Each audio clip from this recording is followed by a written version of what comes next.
Welcome to my channel. Here, we share inspiring stories of brave and strong people. Maybe you'll see yourself or someone you know in these stories. Thank you for watching.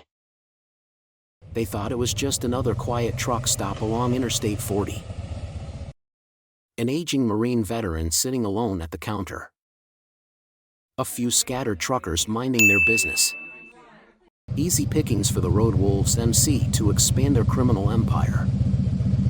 What they didn't know was that Marcus Daniels wasn't just any veteran. His quiet demeanor masked a sharp mind that had dismantled operations far more dangerous than theirs. When two bikers swaggered through the doors of Crossroads Truck Stop, Marcus saw the signs, a gang marking its territory. He could have walked away like everyone else who'd watched this gang terrorize truck stops across 5 states. Instead, Marcus chose to make a stand. A decision that would turn a simple diner into the front line of a battle against one of the region's most notorious criminal organizations.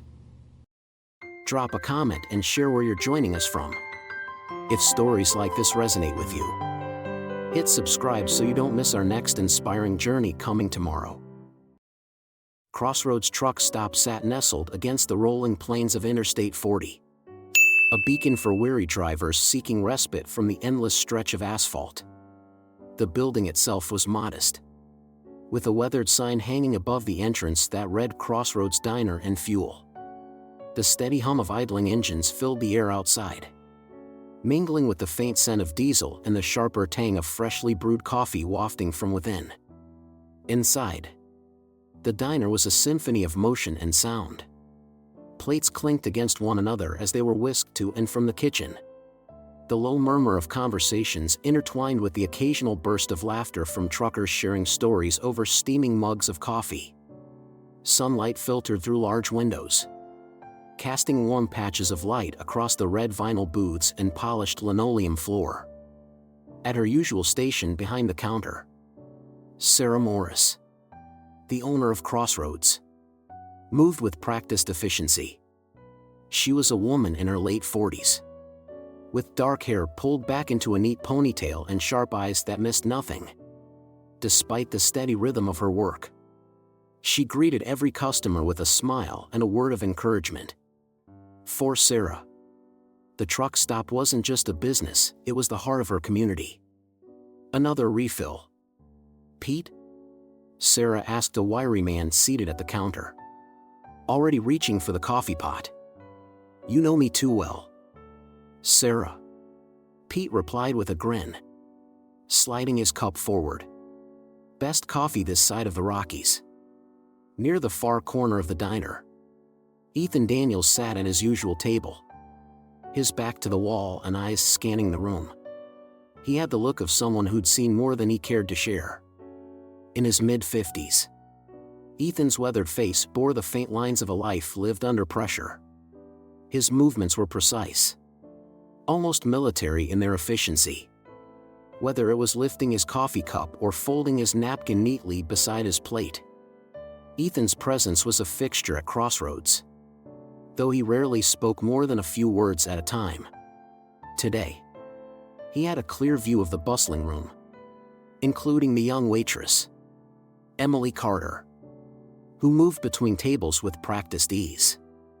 Emily was in her early 20s, with a bright smile that seemed to light up the dimmest corners of the diner. Her auburn hair was tied back, and her cheerful chatter brought warmth to the tired faces she served.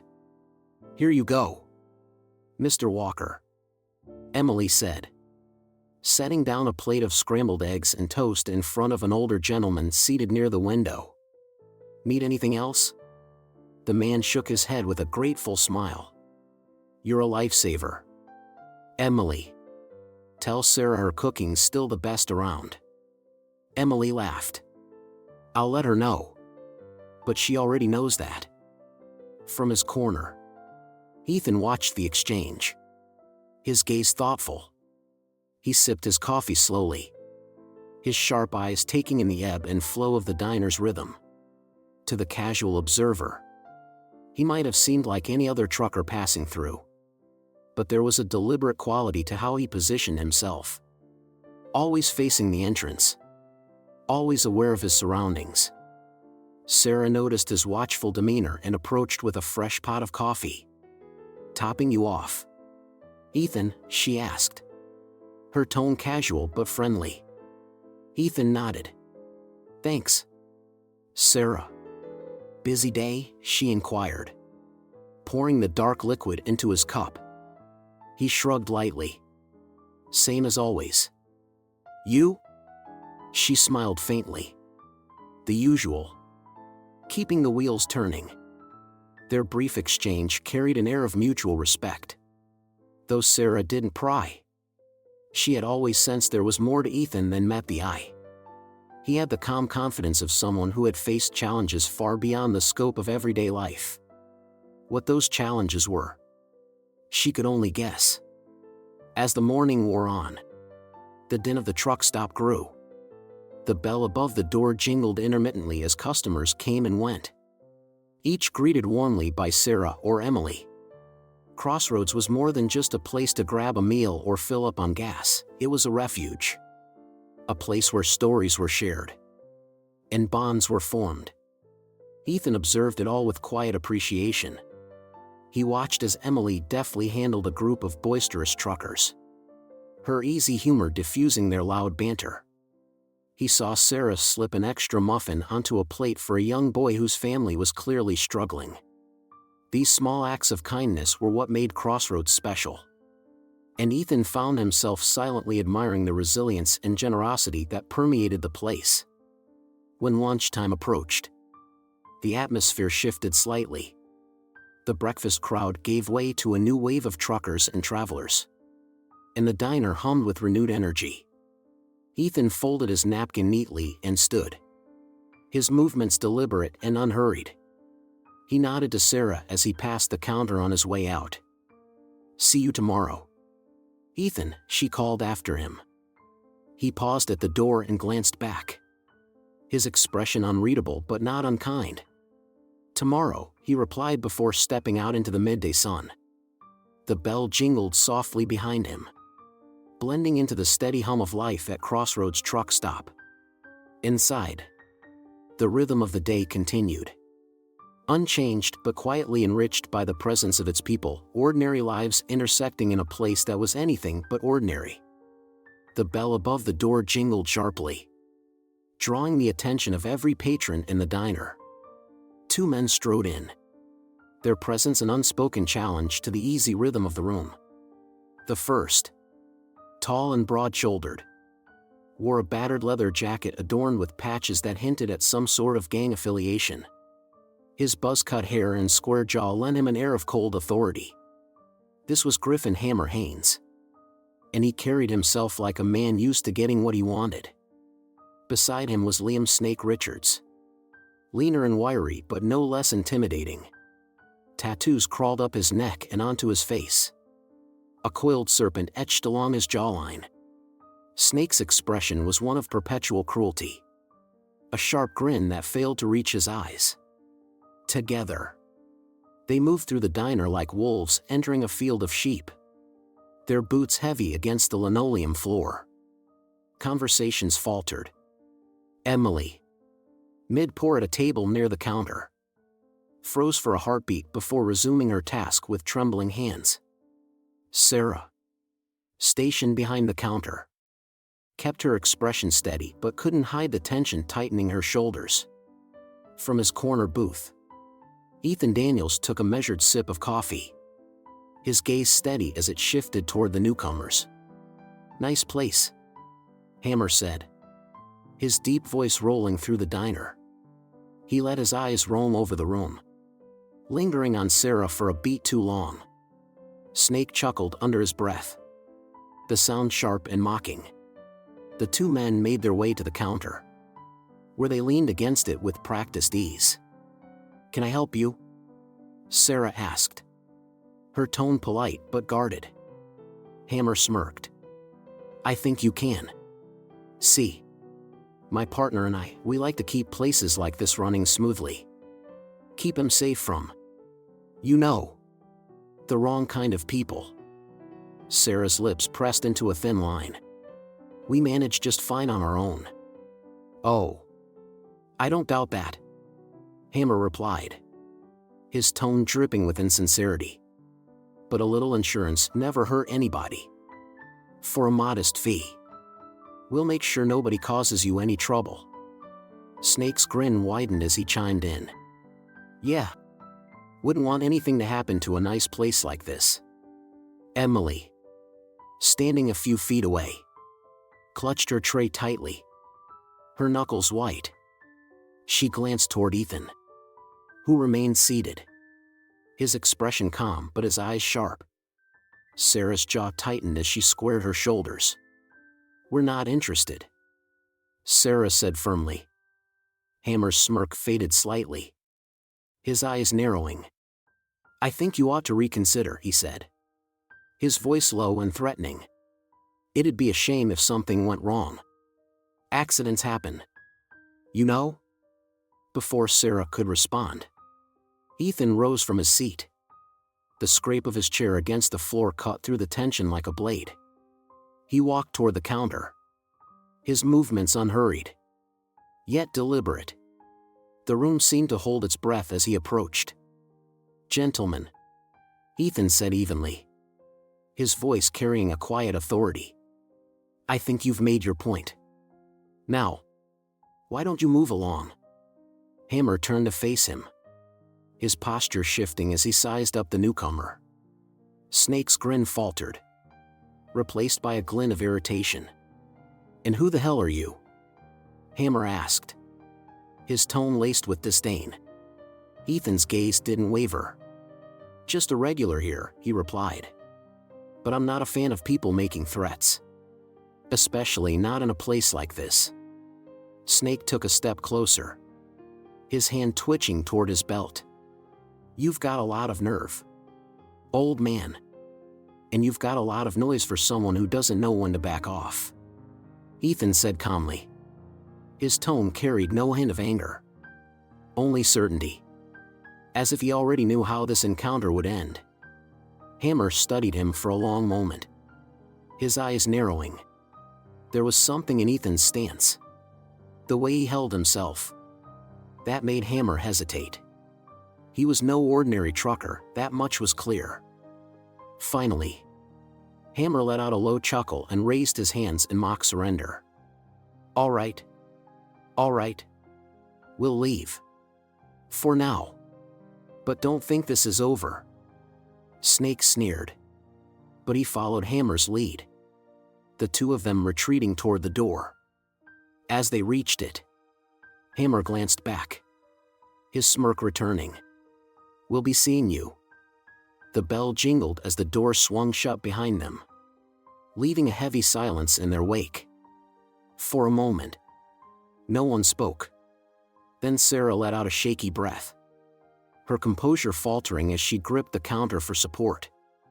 Thank you, Ethan, she said quietly. Ethan nodded. Don't mention it. Emily stepped closer, her voice trembling. Who are those guys? What do they want? Trouble, Ethan replied, his tone grim. And they're not done yet. Sarah frowned. What do we do now? Ethan's gaze shifted to the door, his expression unreadable. We get ready. This isn't over yet. Not by a long shot. His words hung in the air, a warning and a promise. Outside, the sun shone brightly over Crossroads Truck Stop. But inside, the shadow of the encounter lingered. The peaceful rhythm of the diner had been disrupted, and everyone knew it was only a matter of time before the storm returned. The bell above the door jingled once more, the sharp sound cutting through the tension that still lingered in the diner. Griffin Hammer Haynes and Liam Snake Richards hadn't been gone long when they returned, their swagger amplified and their expressions darker. Whatever thoughts they'd left with, it was clear they'd come back to finish what they'd started. Ethan Daniels' gaze flicked toward the door, calm and measured as the two bikers re-entered. Seated in his usual corner booth, he shifted slightly, enough to face them without appearing alarmed. His coffee cup rested on the table, half full, the steam curling into the air between him and the growing storm. "Back so soon?" Ethan asked, his voice carrying just enough volume to draw their attention. There was no sarcasm in his tone, only a quiet authority that made the question land heavier than expected. Hammer's jaw tightened, and his smirk faltered. Snake's grin, however, widened, showing teeth as he sauntered toward the counter. "We forgot to finish our business," Hammer said, ignoring the room's collective unease. His eyes bore into Sarah Morris, who stood stiffly behind the counter. "Isn't that right, Sarah?" Sarah didn't flinch, but the tremor in her hand as she gripped the edge of the counter betrayed her nerves. Before she could answer, Ethan's voice cut through again. "Funny," he said, leaning back in his booth. "I thought you said all you wanted was to keep things running smooth. Seems like Sarah here's doing just that." The room fell silent. Every eye was on Ethan as he addressed the bikers, his tone even and deliberate. Hammer turned to face him fully, his movements slow and deliberate, like a predator sizing up its prey. "You got something to say, old man?" Hammer asked, his voice low and dangerous. Ethan met his gaze without blinking. "Only that intimidation's a poor business strategy. People don't tend to cooperate when they're scared. Makes them unpredictable." He paused, taking a measured sip of his coffee before continuing. "And you don't strike me as the type who likes surprises." Hammer's smirk returned, but it didn't reach his eyes. Snake, standing a step behind him, chuckled darkly. "You don't know anything about us," Snake said, his voice sharp and mocking. Ethan raised an eyebrow. "Don't I?" He set his cup down carefully, his movements deliberate. "Griffin Haynes, better known as Hammer, former enforcer for the Shadowfangs MC before you jumped ship to start your own crew. Liam Richards, alias Snake, your right-hand man and, if I'm not mistaken, the one who handles the more unpleasant tasks." The room held its breath as the bikers' postures stiffened. Hammer's smirk faltered for a fraction of a second before he recovered. "Lucky guesses," Hammer said, but there was an edge to his voice now. Ethan shook his head. "Not luck. Observation. The way you carry yourselves. The patches on your jackets. The way Snake here doesn't stop smiling even when he's pissed. You're good at what you do. I'll give you that. But you're not invincible." Snake took a step forward, his hand twitching toward the knife on his belt. "You got a death wish, old man?" "Snake," Hammer said sharply, stopping him in his tracks. He turned back to Ethan, his expression darkening. "You think you're real smart, don't you? Sitting there, acting like you're not scared." Ethan's expression didn't change. "Acting's never been my strong suit." Hammer stared at him for a long moment, the tension between them palpable. Finally, he chuckled, the sound low and humorless. "You've got guts. I'll give you that," Hammer said. He stepped back, motioning for Snake to follow. "But guts only get you so far." As the two bikers turned to leave, Hammer glanced over his shoulder, his smirk returning. "We'll be seeing you, Sarah. And you, old man." The door closed behind them, the bell jingling softly. For a moment, the diner was silent. Then the murmurs started, a low hum of voices as the patrons processed what had just happened. Sarah let out a shaky breath, her grip on the counter relaxing. Emily Carter, standing a few feet away, looked pale but determined as she approached Ethan's booth. "What was that?" she asked, her voice trembling slightly. Ethan glanced up at her, his expression calm but serious. That was a warning. A warning? Sarah echoed, stepping out from behind the counter. Ethan, what are we dealing with here? Trouble. Ethan said simply. Hammer and Snake aren't just bullies. They're part of a crew that's looking to expand their territory. They've got a system, and they've been running it long enough to think they're untouchable.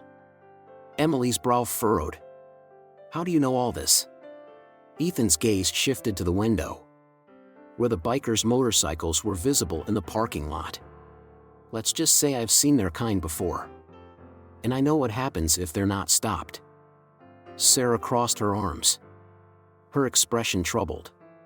So what do we do? If they come back? They will come back. Ethan interrupted, his tone firm. And when they do, they won't be alone.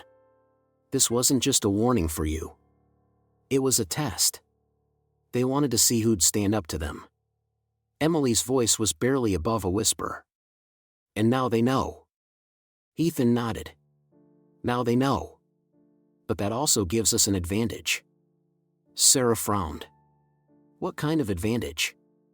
Ethan's gaze returned to her, steady and unflinching. We know their next move. They'll try to intimidate us, push us to give in without a fight. But if we show them we're not afraid, they'll think twice before pushing harder. The determination in his voice was unmistakable. And for a moment, the weight of the encounter seemed to lift. Sarah and Emily exchanged a glance, their fear giving way to a cautious resolve. All right, Sarah said, her voice firm. What do we need to do? Ethan stood, his movements deliberate as he adjusted his jacket. First, we prepare. They'll be back, and they'll bring hell with them. The diner had mostly cleared out after the confrontation, but the tension hung in the air like a storm waiting to break. Sarah Morris stood behind the counter, her fingers tapping absently on the edge as her mind raced. Emily Carter sat at a nearby booth, her usual bright demeanor dimmed by the weight of what had just transpired. Ethan Daniels leaned against the counter, his posture relaxed but his gaze sharp as he assessed the two women. All right, Sarah finally said, breaking the silence. What do we do now? We can't just wait for them to come back. Ethan nodded slowly, his expression thoughtful. You're right. We can't. But we also can't act without a plan. That's exactly what they'd want, for us to panic. Emily's voice trembled as she spoke. Do you think they'll hurt us? Ethan's gaze softened as he turned to her. Not if we're prepared. They thrive on fear and intimidation. If we show them we're not easy targets, they'll hesitate. Bullies always do. But we're not fighters, Sarah said, her frustration evident. We're just trying to run a business. And that's exactly why they chose you. Ethan replied. They think you'll fold. They see a small business, a quiet community, and assume you'll pay them to leave you alone. But if we stand together, we can prove them wrong. Sarah crossed her arms, her brow furrowed. You keep saying we. Why are you doing this? Ethan, why not just move on like everyone else? For a moment, Ethan didn't answer. His eyes flickered to the window, where the fading sunlight cast long shadows across the parking lot. Finally, he spoke, his voice low but steady. Because I've seen what happens when no one stands up to people like them. And I'm not about to let it happen here. The sincerity in his words seemed to ease some of the tension in the room. Sarah nodded slowly, her resolve hardening. So what's the plan? She asked. First, Ethan said, straightening. We're bringing in some backup. You need to contact Sheriff Cooper and let him know what's going on. He's a good man, and he'll want to help. Sarah hesitated. Cooper's got his hands full already. He's stretched thin as it is. He'll make time for this, Ethan said firmly. And we'll give him every reason to take it seriously. The more people we have on our side, the better. Later that evening, Sarah and Ethan stood outside the diner, waiting for Sheriff Tom Cooper's arrival. The sound of gravel crunching under tires announced his approach. And moments later, a tan patrol car pulled into the parking lot. Cooper stepped out, his broad frame and weathered face giving him an air of quiet authority. He adjusted his hat as he approached, his sharp eyes scanning the scene. "Sarah," he said with a nod before turning to Ethan. "And you must be the man I've been hearing about." "Ethan Daniels," Ethan said, extending a hand. Cooper shook it firmly, his gaze appraising. "Heard you stood up to some bikers earlier," Cooper said. "Not many would have had the guts." "It wasn't guts," Ethan replied. "It was necessity." Cooper raised an eyebrow. "Well, necessity or not, you've got my attention. What's going on here?" Over the next several minutes, Ethan and Sarah filled Cooper in on the events of the day. From Hammer and Snake's initial visit to their thinly veiled threats. Cooper listened intently, his expression growing more serious as the story unfolded. "I've heard of these guys," Cooper said when they finished. "They've been causing trouble up and down the interstate. Petty stuff mostly. But there's rumors they've got ties to something bigger." "Like a cartel?" Ethan asked. Cooper nodded. "Could be. They've been hitting places like Crossroads, trying to establish footholds. If they're here, it means they think this place is important enough to fight for. Then we can't let them win," Sarah said, her voice firm. Cooper looked at her, then at Ethan. "You're serious about this?" Ethan met his gaze without hesitation. "Dead serious. But we'll need your help." Inside the diner, the three of them sat at a table, laying out the beginnings of a plan. Cooper pulled out a notepad, jotting down key points as they spoke. "First things first," Cooper said. "We need to document everything. Names, descriptions, details about their threats. The more evidence we have, the stronger our case will be if this goes to court." "Agreed," Ethan said. "But we also need to prepare for the possibility that this doesn't stay in the courtroom. These guys don't strike me as the type to back down easily." Cooper's expression hardened. "What are you thinking?" Ethan leaned forward, his tone calm but firm.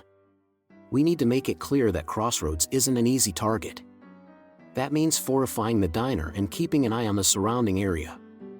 I'll reach out to some people who can help with that." Sarah frowned. "You mean your friends?" Ethan nodded. "A few of them owe me favors.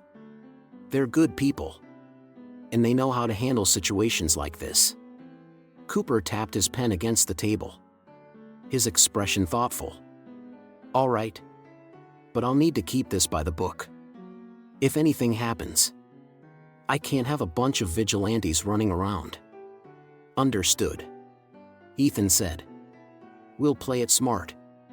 The conversation continued late into the night, each of them contributing ideas and concerns.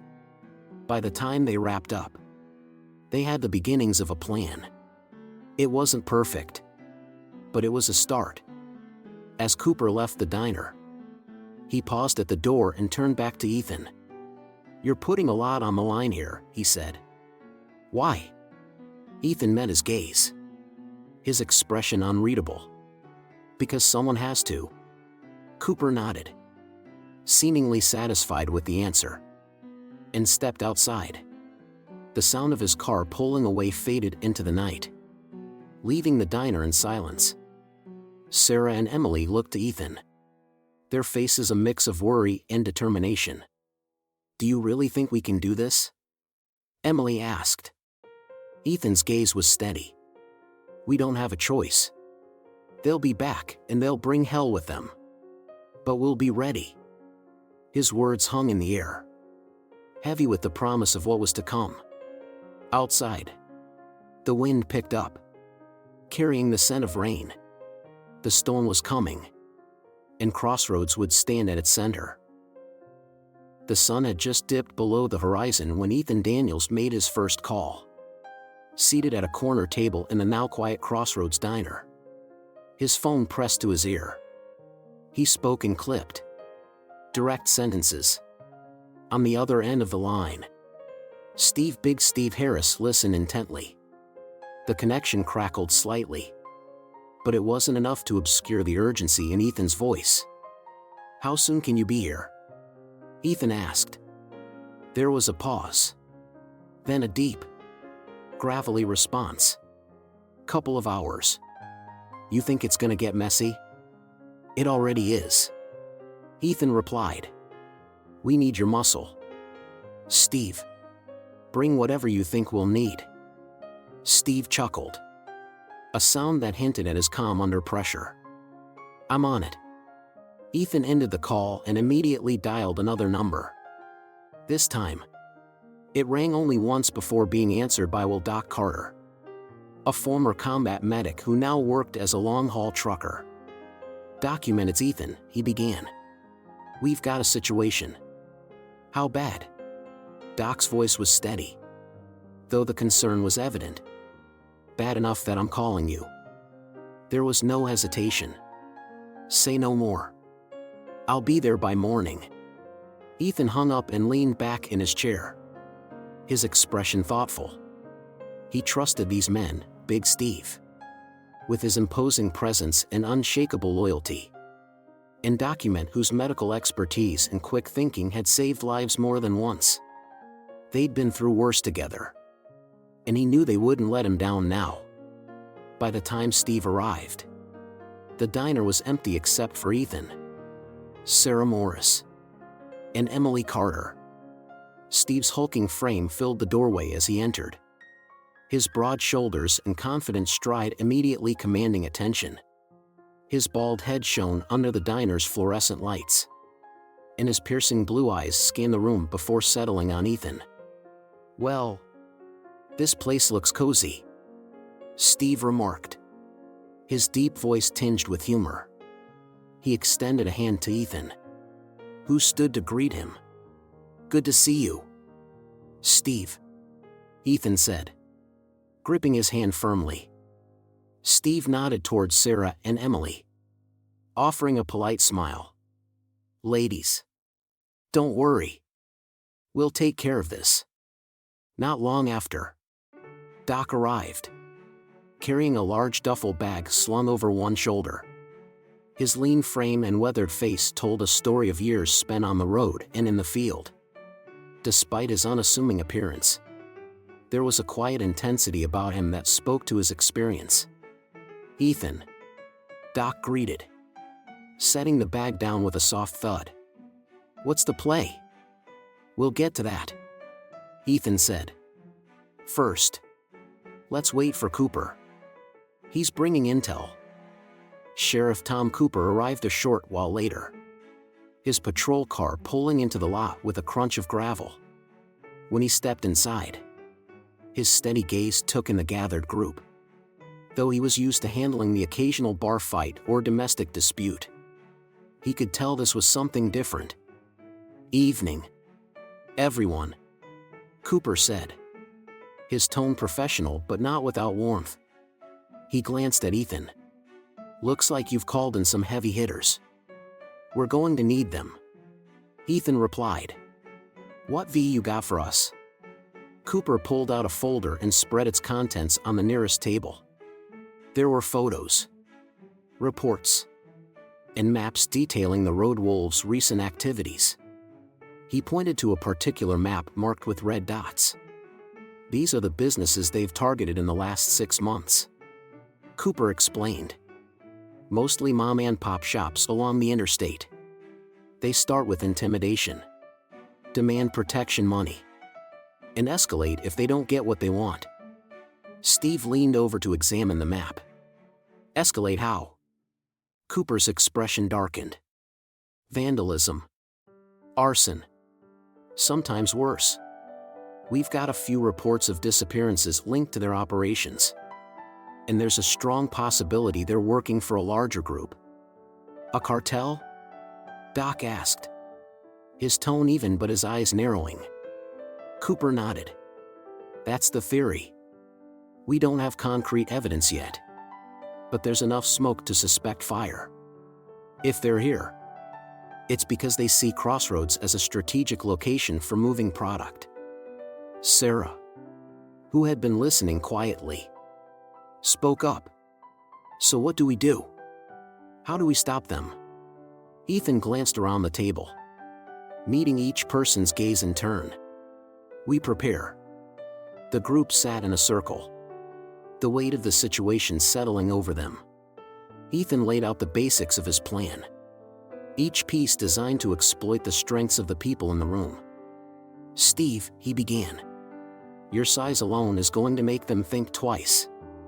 But we'll need you to do more than look intimidating. You're going to help reinforce the diner, locks, windows, anything that can be fortified. Steve nodded. Consider it done. Document. Ethan continued, turning to the medic. We'll need a first aid station set up, just in case. And I want you to help Cooper with surveillance. We need eyes on the surrounding area. Doc's expression was serious. Understood.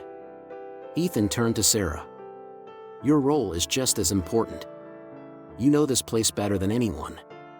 If there's anything we're overlooking, you need to let us know. And Emily. He hesitated, softening his tone. Your job is to keep things running smoothly. People are going to be scared, and they'll look to you for reassurance. Emily nodded, though her hands trembled slightly. I'll do my best. Good, Ethan said. Because this is going to take all of us. Discipline and teamwork are what's going to get us through this. We've faced worse, and we'll face this too.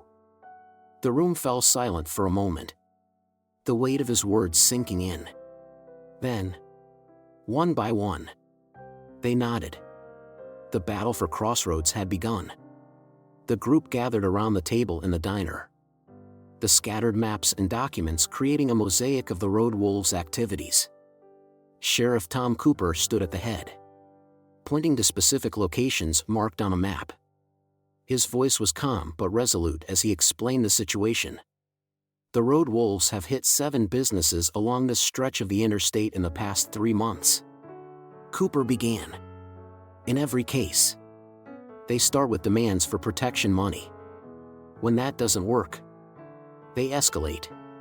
2 places were torched, and 1 owner went missing. Doc Carter, seated beside Marcus Daniels, leaned forward, his brow furrowed. Any word on what happened to the missing owner? Cooper shook his head. No solid leads. But if these guys are tied to a cartel like we suspect, chances are he was made an example of. The weight of Cooper's words settled over the group. Marcus scanned the map, his sharp eyes picking out patterns in the gang's movements. They're not just picking random targets, Marcus said, tapping a finger on the map. Look at these locations. They're all along high-traffic routes, and they've got easy access to supply lines. They're setting up a network. Steve Harris crossed his arms, his imposing frame seeming even larger as he leaned back in his chair. So they're trying to turn Crossroads into another hub? Exactly, Marcus replied. If they take this place, they can use it to distribute their product. We can't let that happen. The discussion shifted to preparations. Marcus stood, gesturing toward the diner and its surroundings. First thing we need to do is fortify this place. Steve, you'll handle the physical security. Reinforce the doors and windows, and set up barricades where we can. Steve nodded. Consider it done. Document. Marcus continued, turning to the former medic. We'll need a first aid station set up. If things get rough, we can't afford to waste time getting people to a hospital. Doc's expression was serious as he replied, I'll set it up in the back room. Got plenty of supplies in my truck. Marcus then addressed Cooper. We'll also need eyes on the perimeter. Sheriff, can you spare a deputy or two to help with surveillance? Cooper nodded. I can assign a couple of my best. They'll keep watch and report anything suspicious. Emily Carter, sitting quietly at the edge of the group, finally spoke up. What about the customers?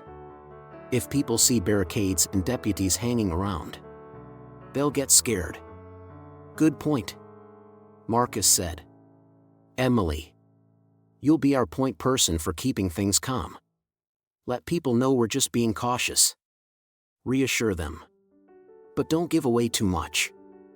Emily nodded, though her hands fidgeted nervously. I'll do my best. Sarah Morris placed a comforting hand on Emily's shoulder before addressing Marcus. And what about me? You're the heart of this place. Marcus replied. You'll keep things running smoothly and keep us informed if anything seems off.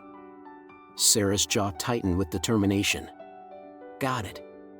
As the group finalized their plans, the tension eased slightly, replaced by a sense of purpose. Steve, ever the Joker, broke the silence with a grin. This reminds me of that time in Kandahar. Remember, Marcus? We had to hold that outpost with half our supplies and twice the enemy? Marcus allowed himself a small smile. Yeah. And you swore up and down that the duct tape you used on the Humvee would hold. And it did. Steve shot back, laughing. At least until it didn't. The others chuckled, the light-hearted moment cutting through the weight of their task. Even Cooper cracked a small smile, though his focus quickly returned to the map. Doc leaned back, his gaze thoughtful. You know, I've patched up a lot of people over the years, but the worst injuries always came from the ones who thought they were invincible. These road wolves, they think they're untouchable. That's their weakness. Exactly, Marcus said, his tone firm. We use that arrogance against them. As the meeting wrapped up, the group sat in silence for a moment, the gravity of their situation sinking in. Marcus finally broke the silence, his voice steady but charged with conviction. We've faced worse, he said, his eyes meeting each of theirs in turn. And we'll face this too. Together. The room filled with a quiet resolve as the group exchanged nods. Outside, the wind howled softly, carrying with it the promise of an approaching storm. But inside the diner, a sense of unity and determination had taken root. Whatever was coming, they would face it head-on. The low rumble of motorcycle engines announced their arrival before anyone saw them. The sound grew louder, more ominous, as a group of a dozen bikers pulled into the gravel lot outside Crossroads Truck Stop. Hammer and Snake led the pack, their bikes roaring like predators staking a claim. They dismounted in unison, their movements deliberate, their presence exuding menace. Inside the diner, the hum of conversation faltered, replaced by a tense silence. Beth Morris glanced nervously toward the door, her knuckles white as she gripped the edge of the counter. Emily Carter stood frozen, a pot of coffee trembling in her hands. Ethan Daniels, seated in his usual corner, sipped his coffee and watched the scene unfold, his face an unreadable mask of calm. The door swung open with a clang, and Hammer strode in, flanked by Snake and two other bikers. Their heavy boots echoed on the linoleum floor as they entered. Hammer's leather jacket bore a patch with a snarling wolf emblem, and his eyes scanned the room with a predator's confidence. Snake followed close behind, His perpetual grin twisted into something cruel and mocking. "Nice place you've got here," Hammer said, his deep voice cutting through the stillness. He turned his attention to Beth, who stood rooted behind the counter. Be ashamed if something happened to it. Beth opened her mouth to reply, but no words came out. She looked to Ethan, who remained seated, his gaze fixed on the bikers. "What do you want?" Beth finally managed to ask, her voice trembling. Hammer leaned on the counter, his smirk widening. "We told you what we want. A little cooperation. A little appreciation for keeping things peaceful around here." Snake chuckled darkly. "Yeah. Peaceful." The bikers spread out slightly, their presence suffocating. Customers shifted uncomfortably in their seats, a few exchanging worried glances. Emily edged closer to the back of the diner, her hands shaking as she clutched the coffee pot. Ethan set down his cup and rose from his seat. The scrape of his chair against the floor drew the biker's attention. He moved with deliberate calm, stepping into the open space between the tables and the counter. His posture was relaxed, but his sharp eyes missed nothing. "I think you've made your point," Ethan said, his voice steady and low. "Now it's time for you to leave." Hammer straightened, his smirk fading as he turned to face Ethan fully. "And who are you to tell us what to do?" "Just a regular," Ethan replied. "But I don't like bullies." Snake stepped forward, his grin widening. "You got a death wish, old man?" Ethan didn't flinch. "No, but I've got a low tolerance for nonsense." The tension in the room thickened, the air charged with the promise of violence. Behind the counter, Beth's breathing quickened. Emily glanced toward the reinforced door to the back room, where she knew Doc and Steve were waiting, just out of sight. Hammer took a step closer to Ethan, his broad frame towering over the older man. "You've got guts. I'll give you that. But guts won't save you when things get ugly." "Maybe not," Ethan said evenly. "But brains will." Hammer's eyes narrowed. "You think you're smart? Huh? You think you can outplay us?" Ethan shrugged. "I think you're overestimating yourself." Snake's grin vanished, replaced by a snarl. He reached for the knife at his belt, his movements quick and deliberate. But before he could draw it, a loud, deliberate cough came from the back of the diner. All eyes turned as Steve Harris stepped into view, his massive frame filling the doorway. "Problem here?" Steve asked, his tone casual but laced with an unmistakable edge. His arms were crossed, but his presence alone was enough to make the bikers hesitate. Hammer glanced at Steve, then back at Ethan. His smirk returned, though it was thinner now. Forced. "So that's how it is. You brought backup?" "Just evening the odds," Ethan said. "Wouldn't want you to think you had an unfair advantage." Snake growled, his hand still on the hilt of his knife. "You think you're scaring us?" "I think you're scared enough to keep talking instead of acting," Ethan replied. The room held its breath as Snake took another step forward. His body coiled like a spring. But before he could make a move, Doc Carter emerged from the back, his calm demeanor a stark contrast to the tension in the room. "Everything all right out here?" Doc asked, his voice steady. Hammer's gaze flickered between the men now standing against him. He clenched his jaw, the muscles in his neck tightening. For a moment, it seemed like he might give the order to attack. But then he stepped back, raising his hands in mock surrender. "All right," Hammer said, his tone dripping with sarcasm. "We'll leave. For now. But this isn't over." Snake hesitated, his eyes narrowing as he stared at Ethan. "Next time, you won't be so lucky." Ethan met his gaze without flinching. "Next time. You'll regret coming back." The bikers filed out, their boots heavy against the floor. The bell above the door jingled as they exited, leaving a heavy silence in their wake. Outside, the roar of their engines filled the air as they sped off into the night. Inside the diner, the tension slowly began to dissipate. Beth slumped against the counter, her face pale. Emily set the coffee pot down with shaking hands, her shoulders trembling. "That was close," Sarah murmured, her voice barely audible. "Closer than it needed to be," Ethan said, his gaze fixed on the door. "But this isn't the end." Steve stepped forward, placing a reassuring hand on Beth's shoulder. "You did good, standing your ground." Beth managed a weak smile. "I don't feel like I did anything. Sometimes staying put is enough," Doc said. "But we're going to have to be ready for what's next." Ethan nodded, his expression grim. "They'll be back. And they won't be this easy to deal with next time."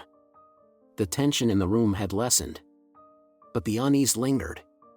The team knew the wolves weren't done, and the next encounter would be even more dangerous. For now, though, they had earned a small reprieve. It wasn't much, but it was enough to regroup and prepare for the storm that was sure to follow. The tension in the diner hadn't yet dissipated when the wolves struck again. This time, it was Snake who moved first, his coiled aggression finally snapping. With a sudden, deliberate motion, he flipped a nearby table, sending coffee mugs and plates crashing to the floor. The noise was sharp and jarring, silencing the murmurs of unease that had filled the room. "You think you're better than us?" Snake snarled, pointing a finger at Ethan Daniels. His voice was loud, filled with barely contained rage. "You don't know who you're messing with." Ethan remained calm, his hands at his sides, his posture steady. "You're right," he said evenly.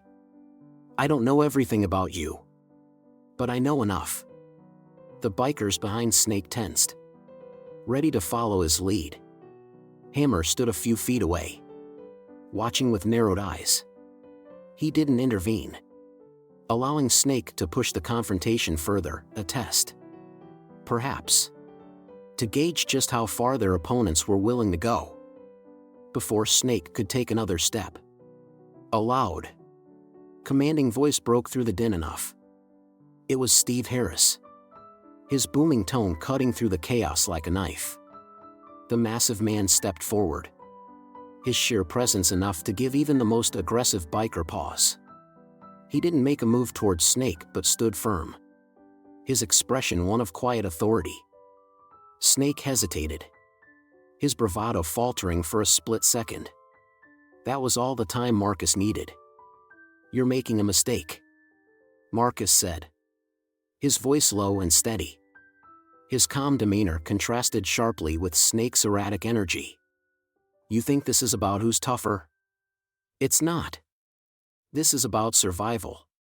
And right now, you're playing a losing game." Snake's hand hovered near his knife, but he didn't draw it.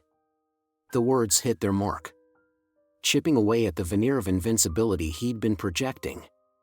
Hammer, sensing the shift, stepped forward and placed a hand on Snake's shoulder. "Stand down," Hammer said, his tone quiet but firm.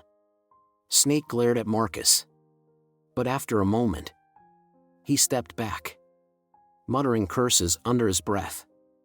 As the tension eased, Marcus turned his attention to Beth Morris, who had been watching the scene unfold with wide, fearful eyes. She stood behind the counter, her hands gripping the edge so tightly her knuckles were white. Her usual composure had cracked, replaced by a mix of fear and anger. "You okay?" Marcus asked, his voice softer now. Beth nodded shakily. I don't know. This is my place." Marcus. My home. I built this from nothing. And now it's a battleground.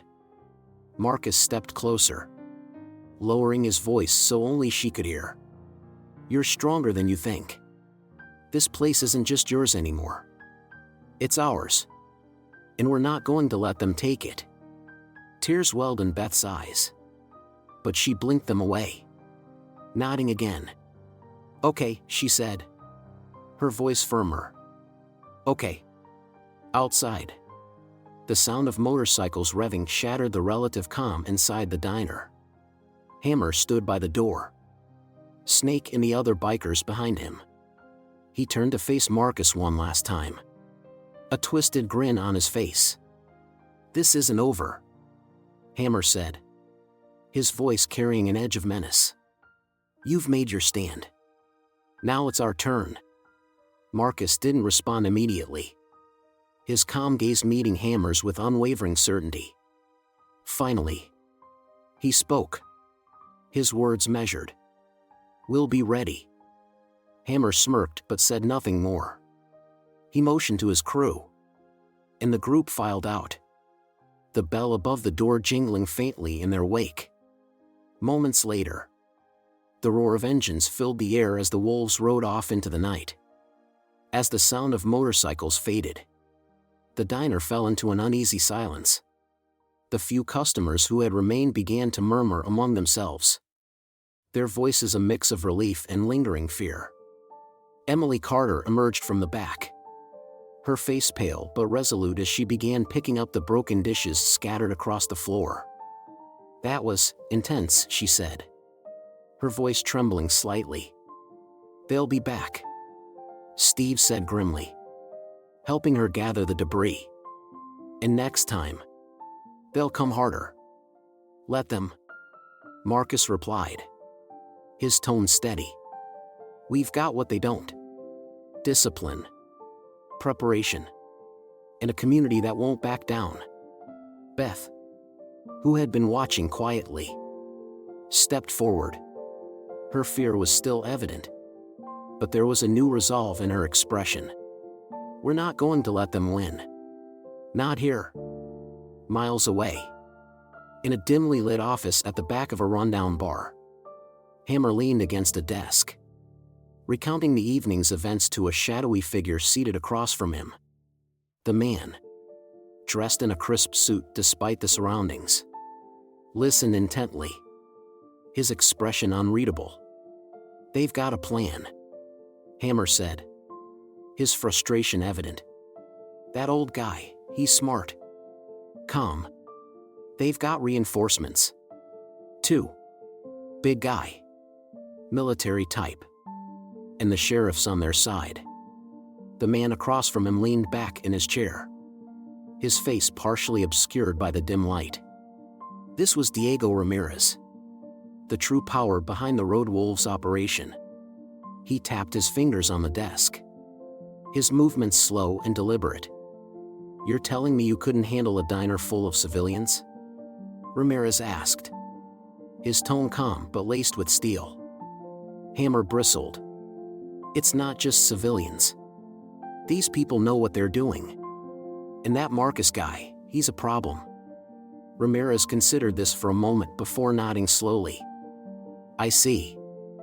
He stood, adjusting his suit jacket as he moved to the window. The faint hum of activity from the bar beyond the office door filtered through the room. But Ramirez seemed oblivious to it. He turned back to Hammer, his expression calm but dangerous. I'll handle this personally, he said, his voice low and deliberate. If they want to play games, we'll show them what it means to cross the line. Hammer nodded, though there was a flicker of unease in his eyes. What's the plan? Ramirez's lips curled into a cold smile. We remind them who they're dealing with. And this time, we make it permanent. As the light from a flickering bulb cast shadows across the room, Ramirez's words hung heavy in the air, a promise of the storm to come. If you enjoyed this story, please subscribe to our channel, it means so much to us. Now, let's get back to the story. The town of Crossroads, already on edge from the road wolves' presence, grew eerily quiet the day Diego Ramirez arrived. He didn't come with the roaring engines or brash bravado of Hammer and his crew. Instead, his black SUV rolled into town silently, its tinted windows shielding the man inside from curious onlookers. Ramirez preferred precision to chaos, control to disorder. His presence was deliberate, a calculated move designed to unsettle. He stepped out of the SUV in front of a local mechanic shop, dressed in a tailored suit that seemed out of place against the dusty backdrop of the small town. Ramirez's appearance was crisp, his demeanor calm, but his dark eyes carried an unsettling intensity. He glanced around, taking in his surroundings with the cool detachment of a predator assessing its prey. Inside the shop, Carl Turner, the owner, froze as Ramirez entered. The bell above the door chimed softly, but it might as well have been a gunshot. Ramirez approached the counter slowly, his steps deliberate, his hands tucked casually into his pockets. "You must be Carl," Ramirez said, his voice smooth and even. "I've heard good things about your work." Carl nodded nervously. "Why, yeah, that's me. How can I help you?" Ramirez smiled, but there was no warmth in it. "Oh, I think it's more about how I can help you. You see, I've recently taken an interest in this town, and I'd hate for anything to disrupt the peace you've worked so hard to build." Carl's throat tightened. He didn't need to ask what Ramirez meant. The veiled threat was clear. Elsewhere in town, similar scenes unfolded. A grocery store owner found his locks glued shut one morning. A local bar owner received a cryptic note with a single line, "Cooperate or close forever." The air in Crossroads grew heavier with each passing day, whispers of Ramirez's presence spreading like wildfire. At the diner, Marcus Daniels sat with Sheriff Tom Cooper and the rest of the team. The maps and plans that had been their focus now seemed secondary to the psychological warfare Ramirez had unleashed. Marcus leaned back in his chair, his face thoughtful as he listened to the reports coming in. "He's not making a move yet," Marcus said finally, his voice steady. "This is his way of testing us. He's looking for weaknesses." Cooper nodded, his expression grim. "He's already found a few. Carl's thinking about packing up and leaving town, and half the business owners are scared to come forward." Marcus tapped the edge of the table thoughtfully. "That's what he wants. Divide us. Scare us. Make us feel isolated. It's a classic tactic." "So what do we do?" Sarah Morris asked. She'd been quiet until now, her hands gripping the edge of the table. "We can't just let him pick us off one by one." "We won't," Marcus said firmly. "But we have to play this smart.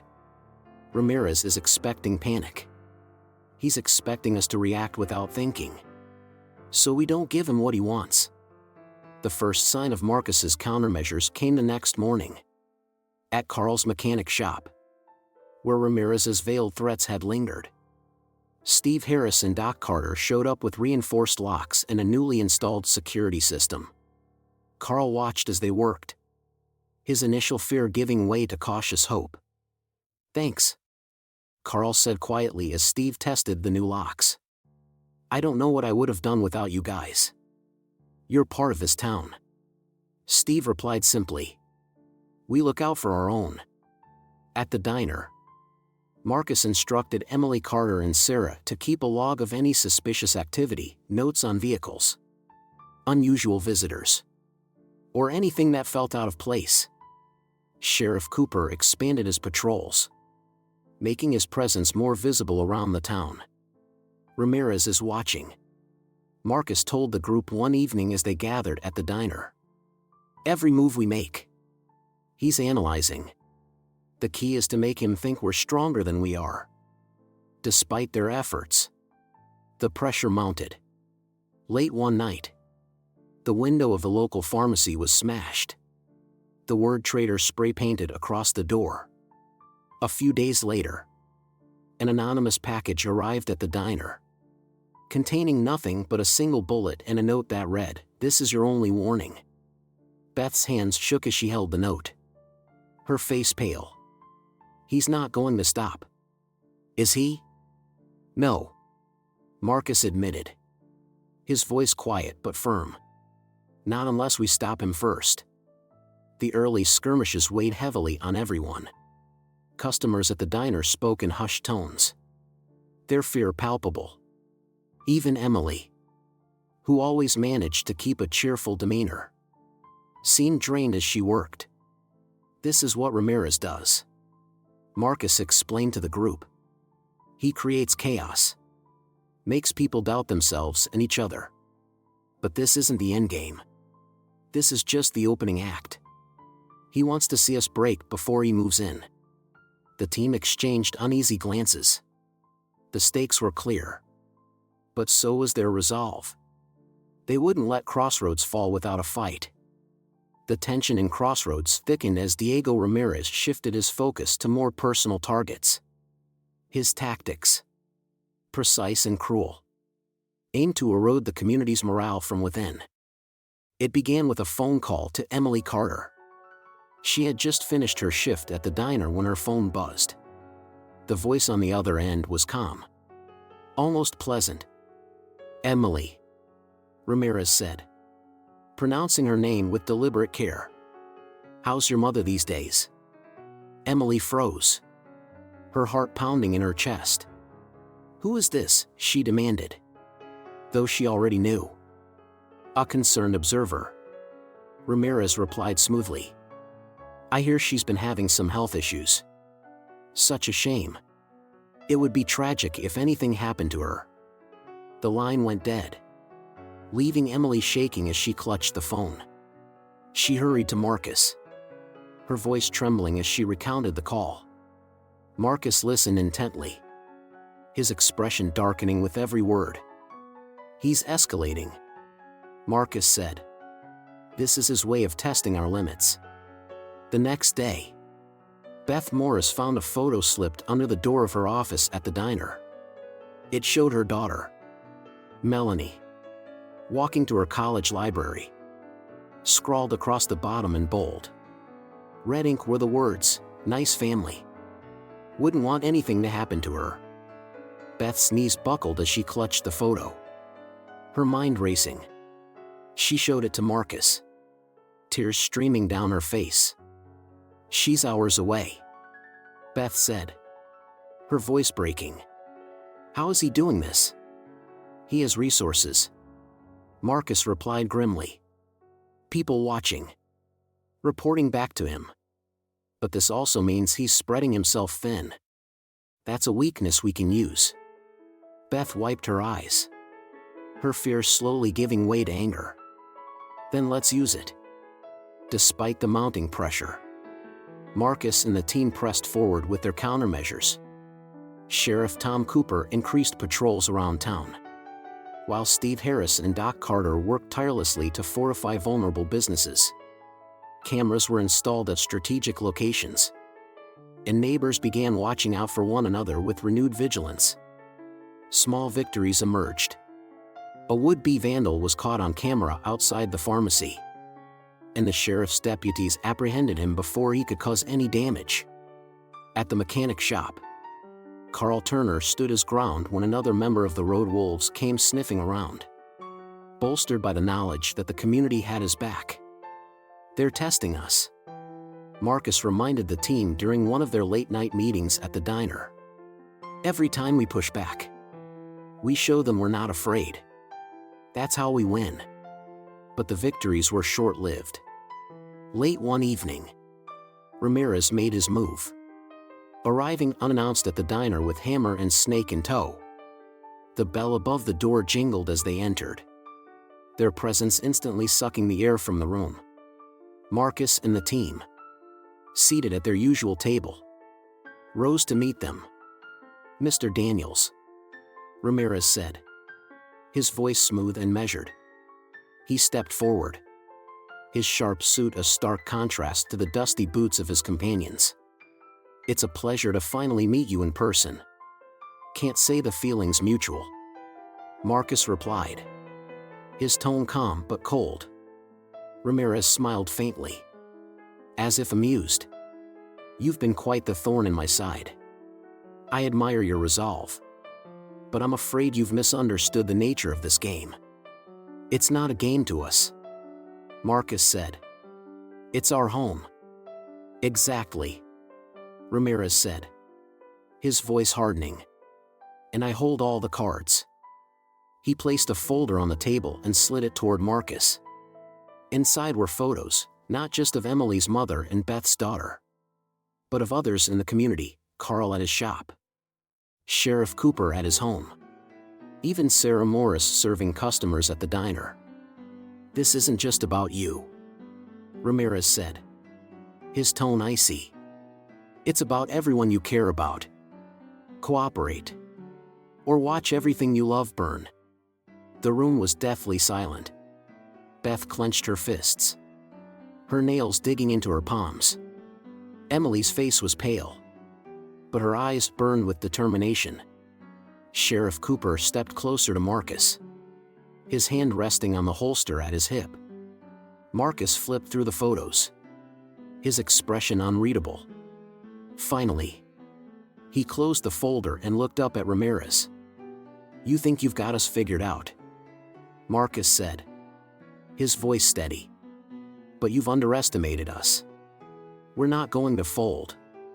Ramirez's smile faded, replaced by a cold, calculating glare. "You're making a mistake." "No," Marcus replied. "You did. When you came here."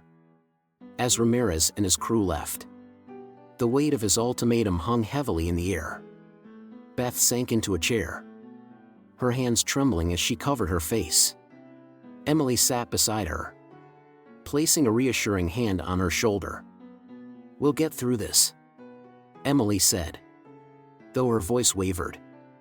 Marcus stood at the head of the table, his gaze sweeping over the team. "We've faced worse," he said, his voice filled with quiet conviction. "And we'll face this too. Not here. Not ever." The team exchanged nods, their fear tempered by the unshakable determination in Marcus's voice. Ramirez had delivered his ultimatum, but he'd underestimated the strength of a united community. And as the team prepared for what lay ahead, they knew one thing for certain: Crossroads would not fall without a fight. The diner buzzed with a quiet but focused energy as Marcus Daniels gathered the team. Sheriff Tom Cooper sat at one end of the table, flipping through a stack of reports, while Steve Harris and Doc Carter leaned in, their expressions serious. Beth Morris and Emily Carter joined them, along with a handful of other trusted community members. The air was thick with tension, but also determination. "All right," Marcus began, his voice calm but commanding. "We've got limited time, and Ramirez isn't going to wait for us to get our act together. Sheriff, what can you tell us about their movements?" Cooper spread a map across the table, pointing to a series of marks he'd made in red ink. "The road wolves have been spotted circling the outskirts of town. They're keeping a low profile, but they're watching us. From what we've gathered, they're testing our defenses, looking for any signs of weakness." Marcus nodded, studying the map. "That's expected. They're looking for an easy way in, but we're going to make sure they find nothing but resistance." Beth raised a hand, her brow furrowed with concern. "What about the businesses on the edge of town? Carl's shop, the pharmacy, they're more exposed than the diner." "We're already working on that," Marcus assured her. "Steve, document and I will reinforce those areas first. Sheriff, can you keep patrols focused on those spots?" Cooper nodded. "Consider it done." With the basics established, Marcus moved on to assign specific roles. He turned to Steve first. You're in charge of fortifications. Start with the diner. But prioritize the outer businesses next. Reinforce doors and windows. Install locks and cameras. Steve gave a thumbs up. Got it. Document. Marcus continued. Set up a first aid station here at the diner. It's the central hub. And we'll need to be ready for anything. Doc nodded. I'll get my supplies and have it ready by tonight. Marcus then addressed the rest of the group. We'll need surveillance teams keeping an eye on key areas. Sheriff. I'll leave that to you and your deputies. Everyone else. Stay alert. If you see anything suspicious, report it immediately. Don't engage unless absolutely necessary. The group murmured their agreement. Though unease lingered in the air, Emily voiced what many were feeling. What if they come at us all at once? Can we really hold them off? Marcus met her gaze. His tone steady. We're not just holding them off. We're setting the stage to take control. They expect us to be scared, disorganized. We're going to show them we're neither. As the team dispersed to begin their assignments, the work began in earnest. Steve and Doc started at Carl's mechanic shop, installing new locks and reinforcing the windows. Carl watched with a mix of gratitude and apprehension. You think this'll be enough? Carl asked, wiping his hands on a rag. Steve clapped him on the shoulder. It's a start. Stick with us. And we'll get through this. At the diner, Marcus and Beth worked on reinforcing the back entrance, while Emily set up a logbook to track reports of suspicious activity. Sheriff Cooper made rounds, checking in with his deputies and ensuring their patrols covered the most vulnerable areas. Despite the grim circumstances, moments of camaraderie began to emerge.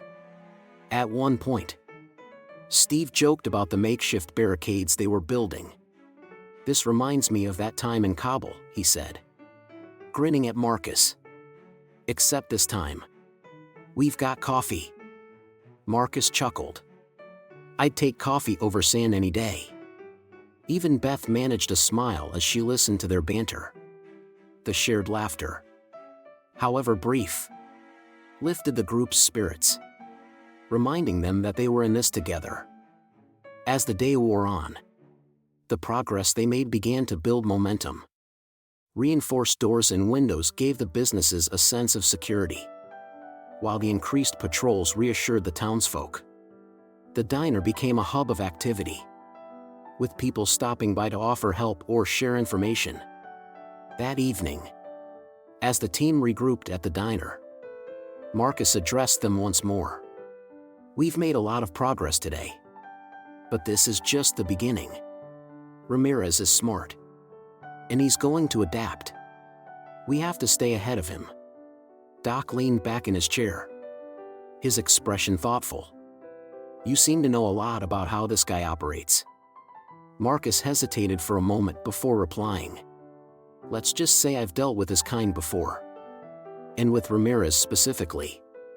This isn't just about Crossroads. It's about unfinished business. His words hung in the air, heavy with unspoken history. The group exchanged glances. Their curiosity piqued. But no one pressed further. They trusted Marcus to lead them.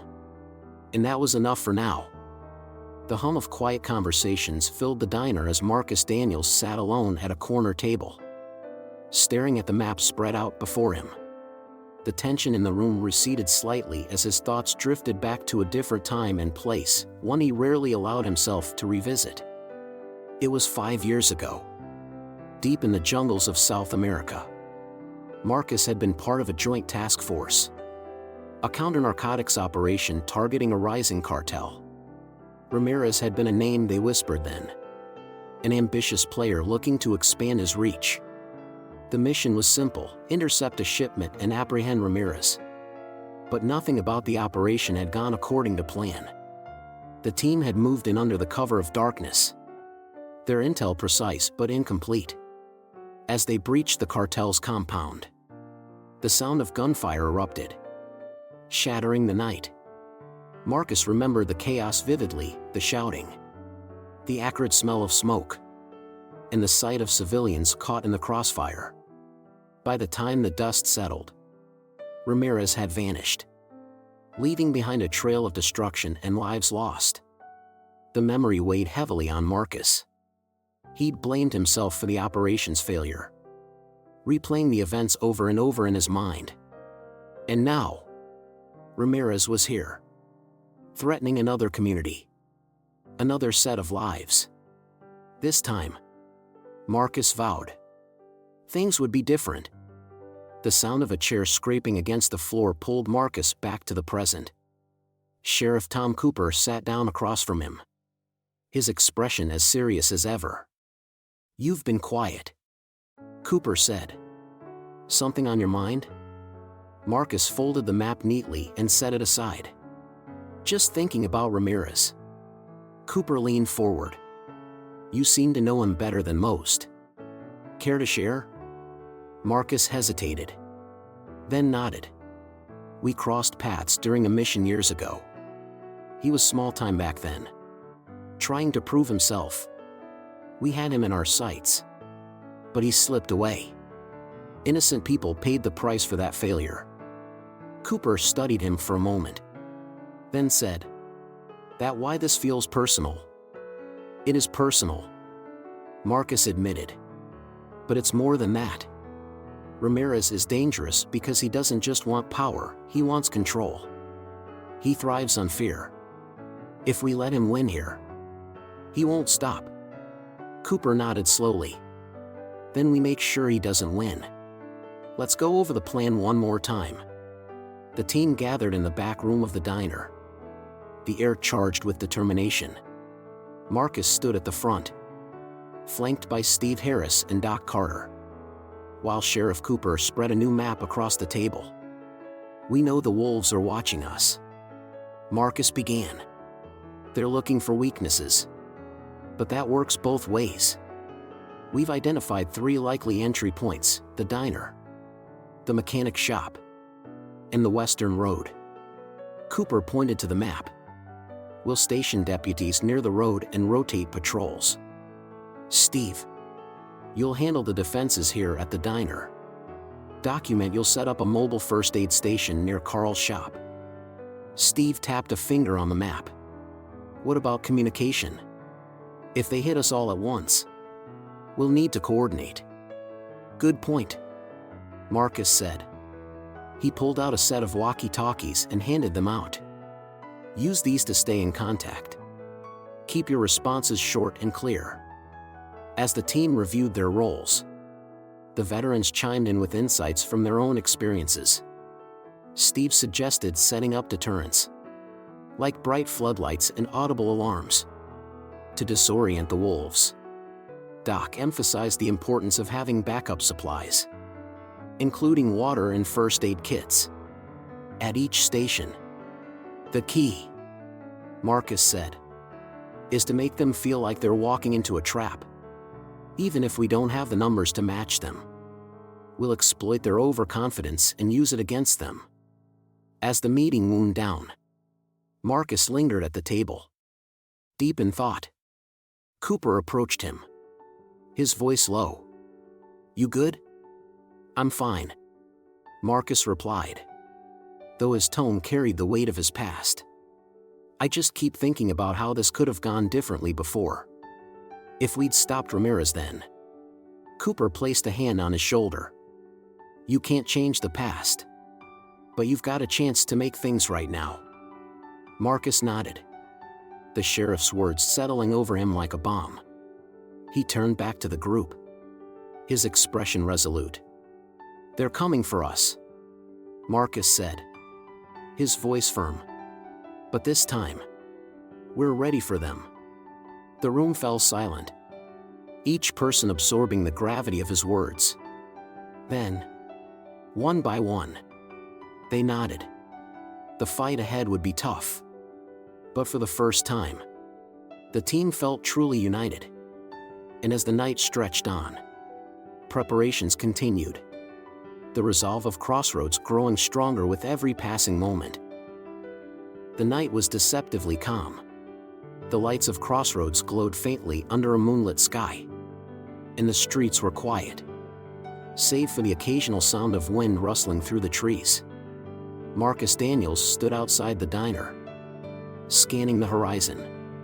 He could feel it, the storm that wasn't in the weather but in the air, an unease that warned of impending chaos.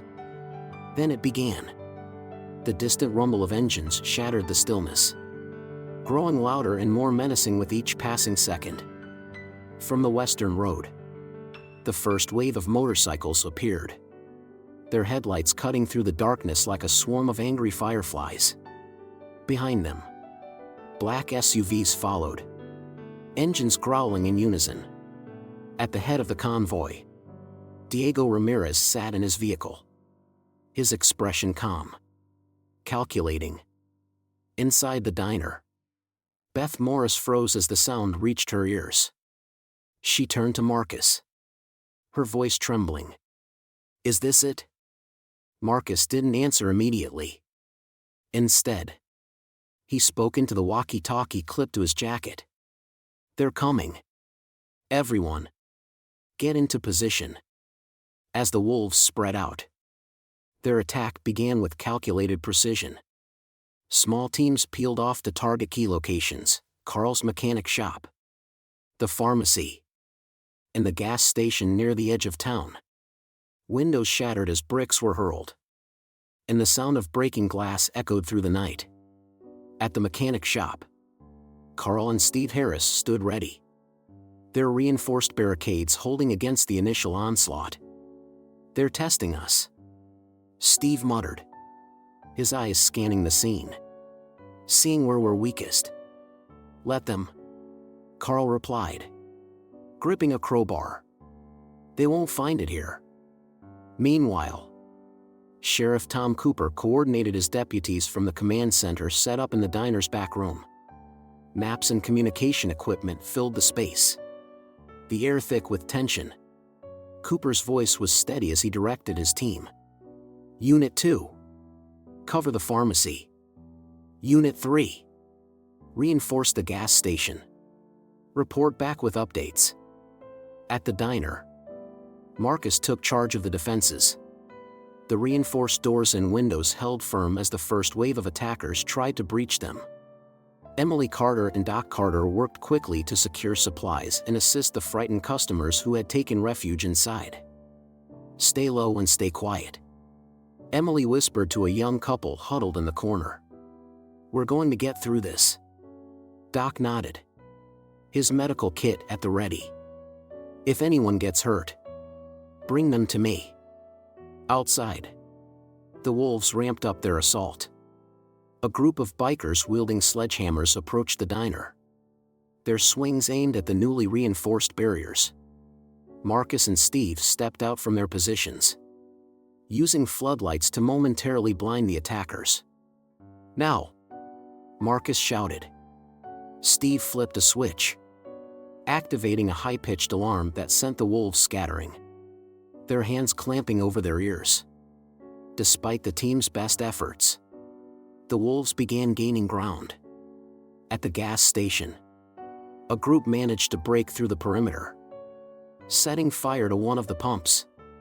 Sheriff Cooper's deputies rushed in, extinguishing the flames before they could spread. "We can't keep this up forever," one deputy muttered as he reloaded his weapon. "We don't have to," Cooper replied. "We just need to hold the line until Marcus gives the signal." Back at the diner, the tension was palpable. Ramirez's calculated assault was testing every aspect of their defenses, and the team knew the wolves were far from finished. Emily glanced at Marcus, her voice breaking the silence. "How much longer can we hold them off?" Marcus didn't hesitate. "Long enough. Stay focused." Outside, the wolves regrouped for another push. This time, their tactics were more coordinated. Multiple teams converged on the diner, their movements precise and deliberate. Snake, Hammer's second-in-command, led one of the groups, his grin widening as they approached the building. "This place is ours," Snake sneered. "They don't stand a chance." But as they moved closer, Marcus activated another countermeasure. Hidden tripwires triggered a series of flashbangs, stunning the attackers and throwing their formation into disarray. Steve and Doc seized the opportunity, moving in to subdue the stragglers while Sheriff Cooper's deputies secured the perimeter. "Keep the pressure on them," Marcus ordered through the walkie-talkie. "They're getting desperate." Despite the small victories, the wolves continued to press forward, their numbers seemingly endless. Ramirez watched from the safety of his SUV, his expression betraying no emotion. To him, this was all part of the plan. He wanted to see how far Marcus and his team could be pushed before they broke. Inside the diner, Beth's nerves were frayed.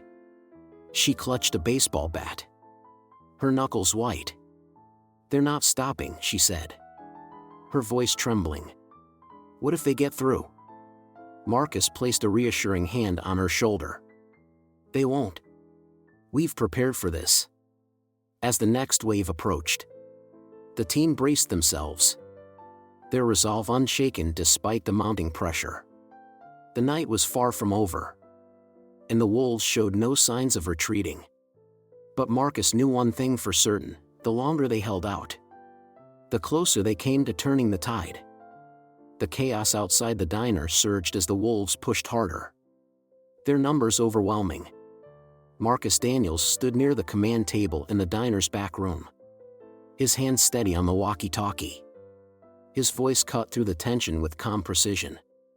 "All units, this is it. Execute the plan." Across town, the veterans and deputies sprang into action. Steve Harris and Doc Carter moved swiftly to activate preset traps. Tripwires triggered bursts of blinding lights, and carefully hidden spikes punctured the tires of advancing motorcycles. The wolves, caught off guard by the sudden turn, faltered as their momentum began to crumble. "They're falling apart," Steve reported through the radio, his voice carrying a hint of satisfaction. "We've got them scrambling." Sheriff Tom Cooper coordinated his deputies, their positions bolstered by the federal agents Marcus had secretly arranged. The agents emerged from unmarked vehicles, armed and ready, taking strategic positions around the most vulnerable areas. At the gas station, a group of wolves found themselves surrounded. Flashbangs and tear gas canisters forced them into retreat, while deputies and agents moved in to apprehend them. The wolves' overconfidence, so apparent in the earlier stages of the attack, had left them exposed. Inside the diner, Marcus turned to Emily Carter and Beth Morris. "Keep everyone inside and out of sight. If anything happens, use the back exit to get to safety." Beth nodded, her grip tightening on the bat she still held. "Be careful out there." Marcus gave her a reassuring look before stepping outside to join the fight. The streets were a battleground, but the tide was visibly shifting. The wolves were no longer advancing with the same confidence. Instead, they moved erratically, their formations breaking as they struggled to regroup. Steve and Doc, stationed near the pharmacy, used the element of surprise to subdue another group of attackers. Steve's imposing presence and Doc's precise movements made them an unstoppable duo. "Another batch down," Doc said, catching his breath. "How's it looking on your end, Marcus?" "We're holding," Marcus replied through the radio. "Stay on them. We're not done yet." Meanwhile, Ramirez watched from a distance, seated in his SUV. The scene before him was not unfolding as he'd planned. His brow furrowed as he observed his men faltering. This wasn't supposed to happen. "What's going on out there?" he barked into his phone, directing his ire at Snake, who was leading one of the remaining groups. "They were ready for us," Snake snarled in return. It's like they knew every move we'd make. Ramirez's jaw tightened. Then it's time to make them pay. Take the diner. Now. The wolves converged on the diner. Their remaining forces determined to breach its defenses. Marcus, positioned near the entrance, signaled Steve and Doc to fall back and reinforce the diner's perimeter. They're coming, Marcus said into the radio. Everyone, hold your ground. As the wolves closed in, Marcus gave a subtle nod to Sheriff Cooper, who activated another preset trap. A series of small explosions erupted along the street, forcing the attackers to scatter. In the confusion, deputies and agents moved in, picking off stragglers and securing the area. Amid the chaos, Marcus's attention turned to Ramirez. The cartel leader had stepped out of his SUV, flanked by 2 bodyguards. Ramirez's calm demeanor hadn't wavered, but Marcus could see the cracks forming. The man who had terrorized Crossroads was finally within reach. Marcus spoke into his radio. I need a small team with me. We're going after Ramirez. Steve and Sheriff Cooper joined Marcus, their movements precise as they approached Ramirez's position. The bodyguards stepped forward, drawing weapons.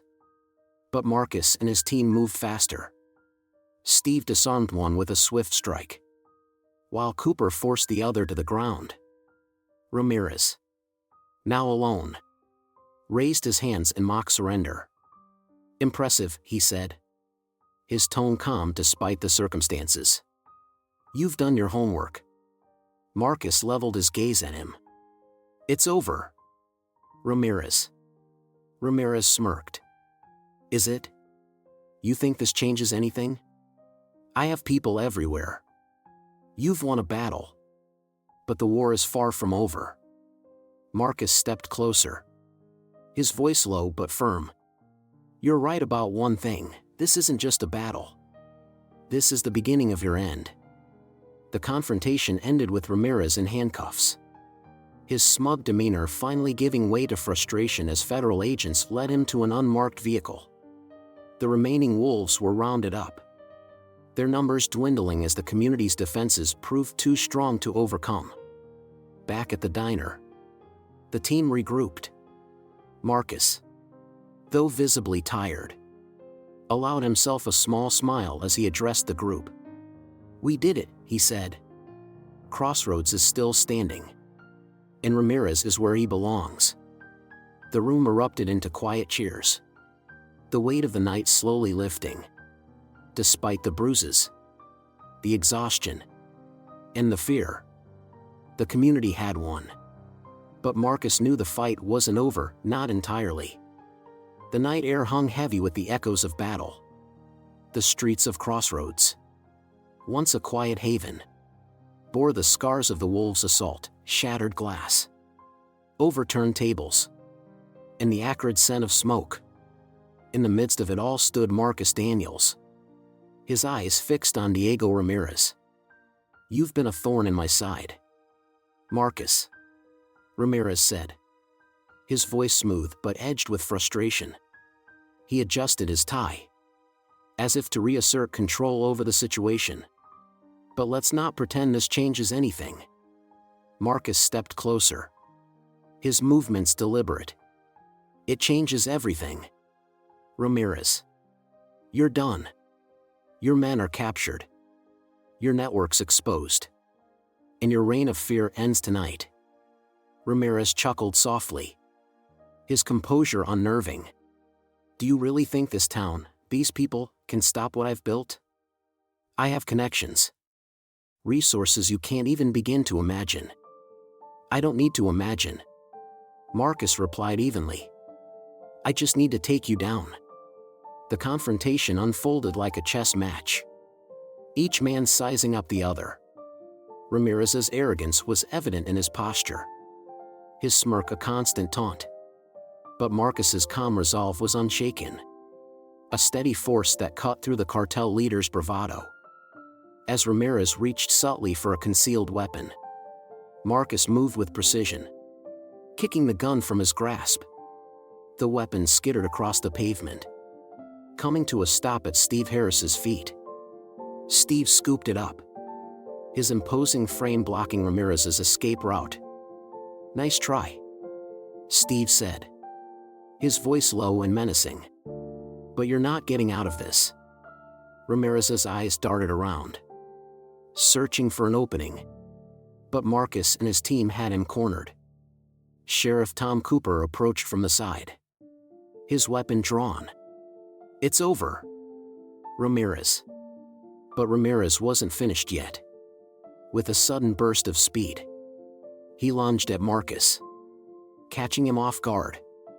The two men grappled, their movements raw and desperate.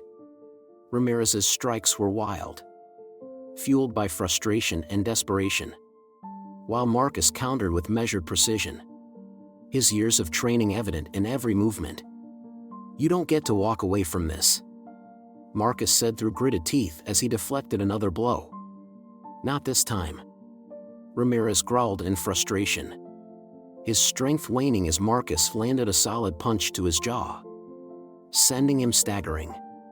Before Ramirez could recover, Marcus swept his legs out from under him, pinning him to the ground. "Enough," Marcus barked. "It's over." Federal agents moved in swiftly, cuffing Ramirez as he spat curses in both English and Spanish. His smug demeanor was gone, replaced by raw anger.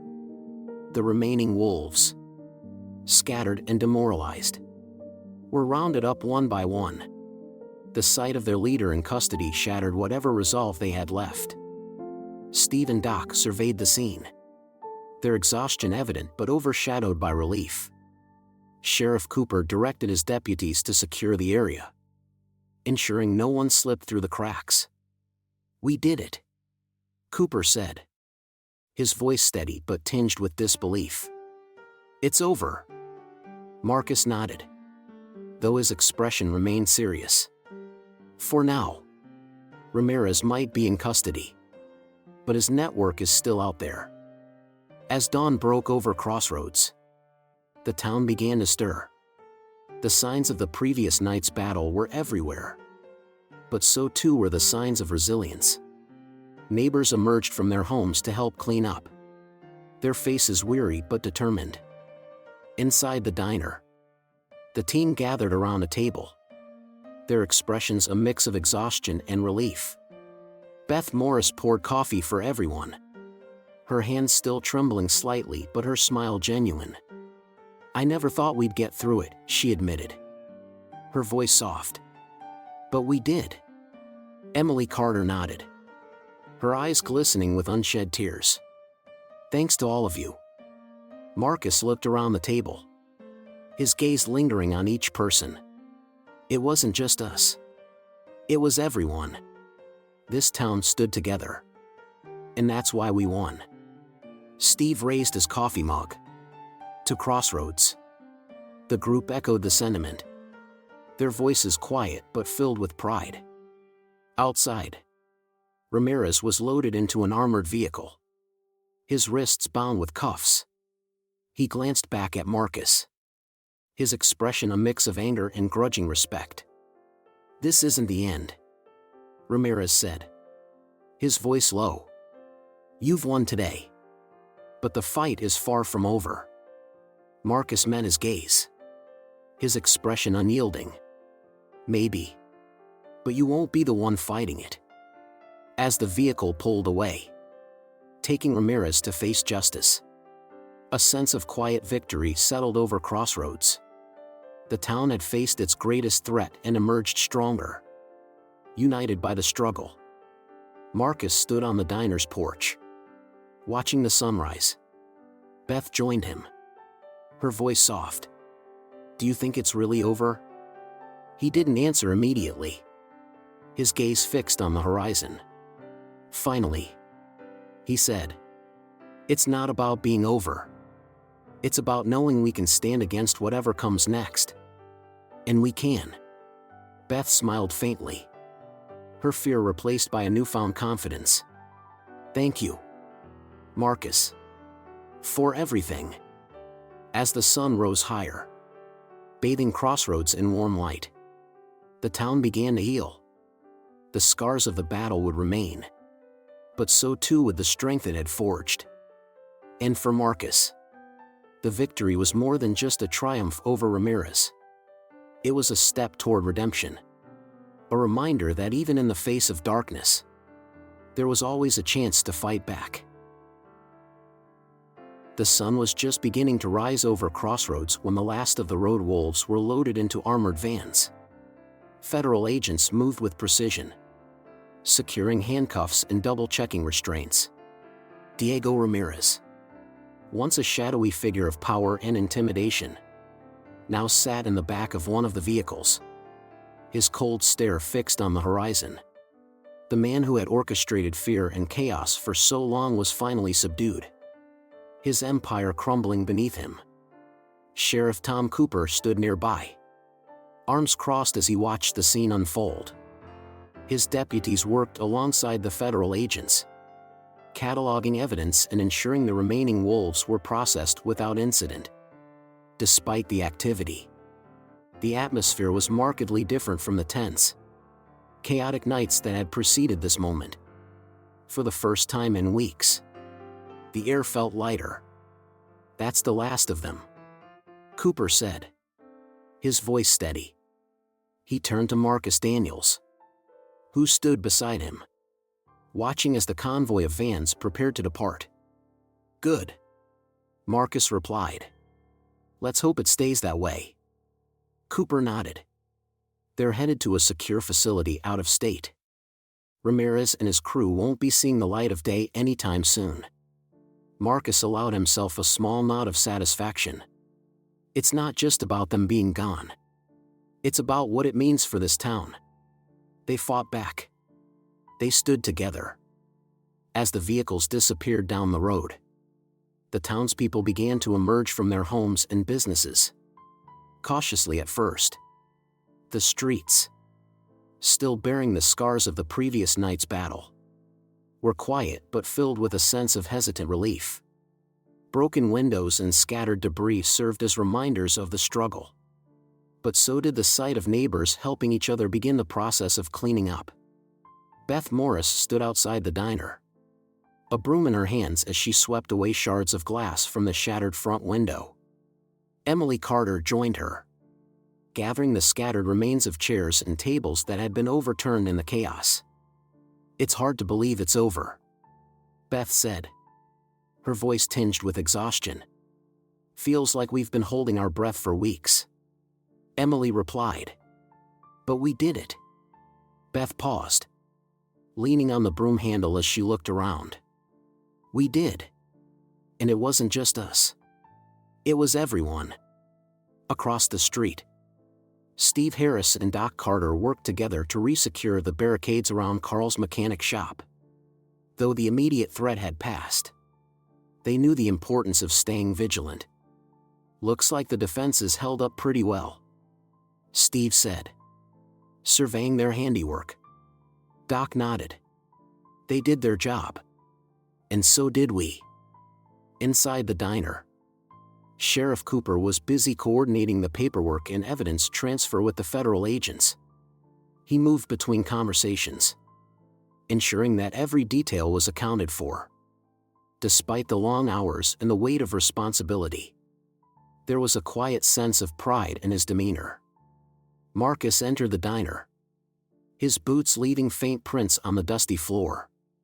He glanced around at the familiar faces, noting the mixture of relief and fatigue that everyone carried.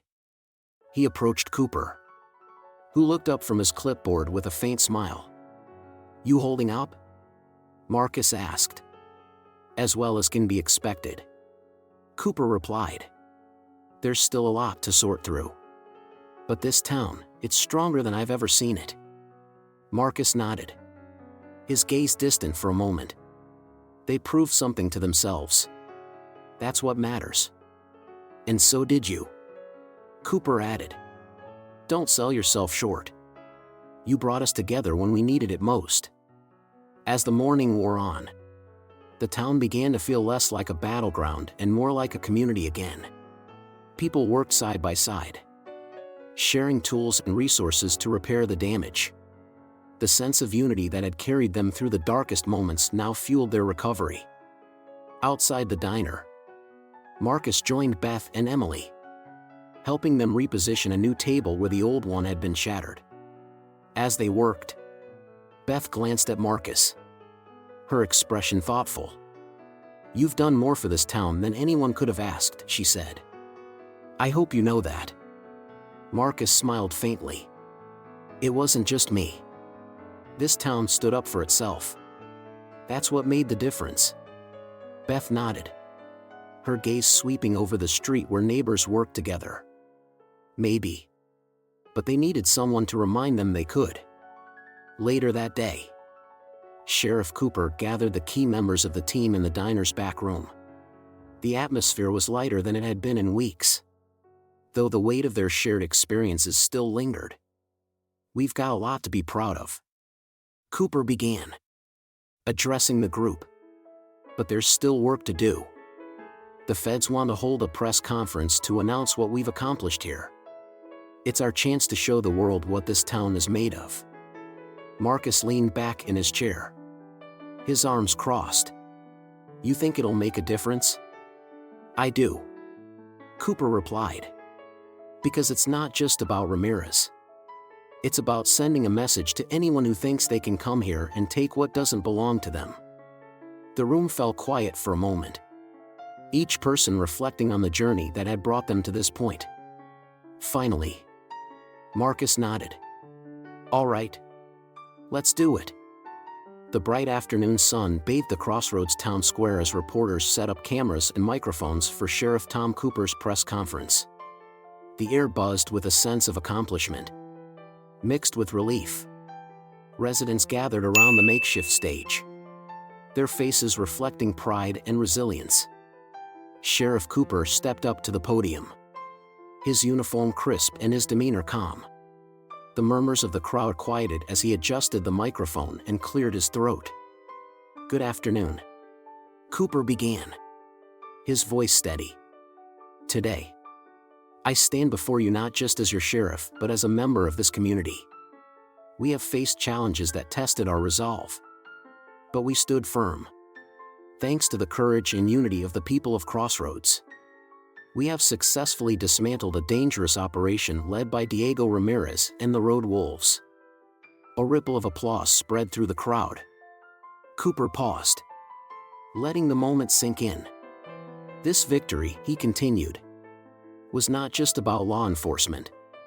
It was about a community coming together. From the veterans who used their experience to outmaneuver our enemy, to the citizens who refused to bow to intimidation. Every single one of you played a part in this. He gestured to the group of federal agents standing nearby. "I want to thank our federal partners for their assistance and resources. Together, we've ensured that Ramirez and his network will face justice." As the sheriff spoke, cameras captured the pride etched on the faces of the townspeople. Emily Carter stood near the front, her hand resting on Beth Morris's shoulder. Both women smiled, their exhaustion momentarily forgotten as they listened to Cooper's words. "Let this be a message to anyone who thinks they can exploit or threaten our town," Cooper concluded, his voice firm. "Crossroads is strong, and we protect our own." The crowd erupted into cheers, the sound echoing through the square. Reporters shouted questions, but Cooper stepped back, his message delivered. Marcus Daniels watched the scene from a distance, leaning against the wall of a nearby building. The press conference felt surreal, a sharp contrast to the chaos and tension of the past few weeks. As the crowd began to disperse, he pushed off the wall and started walking through the streets. The damage from the battle was still evident. Broken windows, boarded up doors, and the faint smell of smoke lingered. But the town was alive with activity. People worked together to repair what had been broken, their determination palpable. Marcus's steps slowed as he passed the pharmacy, remembering the night it had come under attack. His mind flashed back to the moment he'd seen Steve and Doc holding the line. Their teamwork a testament to the strength of their bond. Next, he passed Carl's mechanic shop, where reinforced barricades and fresh paint were being applied.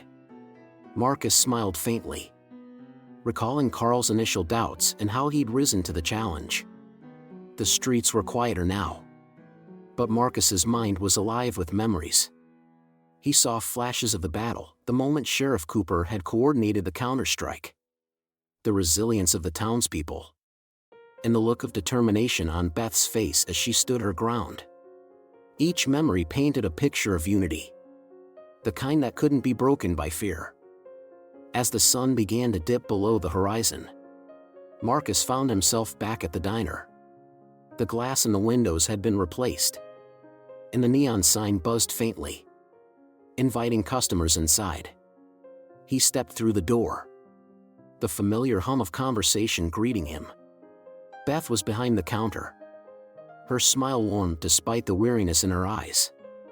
"You look like you could use a cup of coffee," she said, sliding a mug toward him. "You read my mind," Marcus replied, taking a seat at the counter.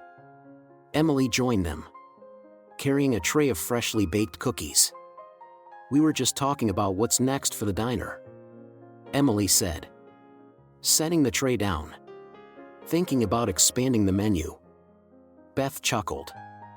"After everything we've been through, a little change sounds good." Marcus sipped his coffee, a sense of calm settling over him. "Whatever you do, this place will always be the heart of Crossroads." Beth's smile softened.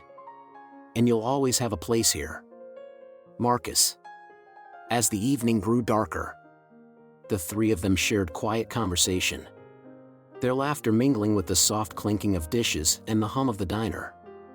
Outside, the town was beginning to heal, its spirit stronger than ever. For Marcus, the journey had been one of redemption as much as survival. The battle against Ramirez had been more than just a fight for the town's safety. It had been a fight to prove that unity and courage could overcome even the darkest of threats. He glanced out the window, watching as the streetlights flickered on, casting a warm glow over the streets of Crossroads. The fight wasn't over, it never truly was. But for the first time in a long while, Marcus felt a sense of hope. Together, they had faced the storm and emerged stronger. And whatever came next, he knew they would face it the same way, united. Marcus lifted his coffee cup in a silent toast to the town outside, a quiet acknowledgement of their resilience and the unbreakable strength of a community that refused to back down. The bright afternoon sun bathed the Crossroads town square as reporters set up cameras and microphones for Sheriff Tom Cooper's press conference. The air buzzed with a sense of accomplishment, mixed with relief. Residents gathered around the makeshift stage, their faces reflecting pride and resilience. Sheriff Cooper stepped up to the podium, his uniform crisp and his demeanor calm. The murmurs of the crowd quieted as he adjusted the microphone and cleared his throat.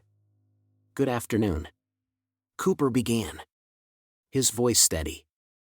"Today, I stand before you not just as your sheriff, but as a member of this community. We have faced challenges that tested our resolve, but we stood firm, thanks to the courage and unity of the people of Crossroads.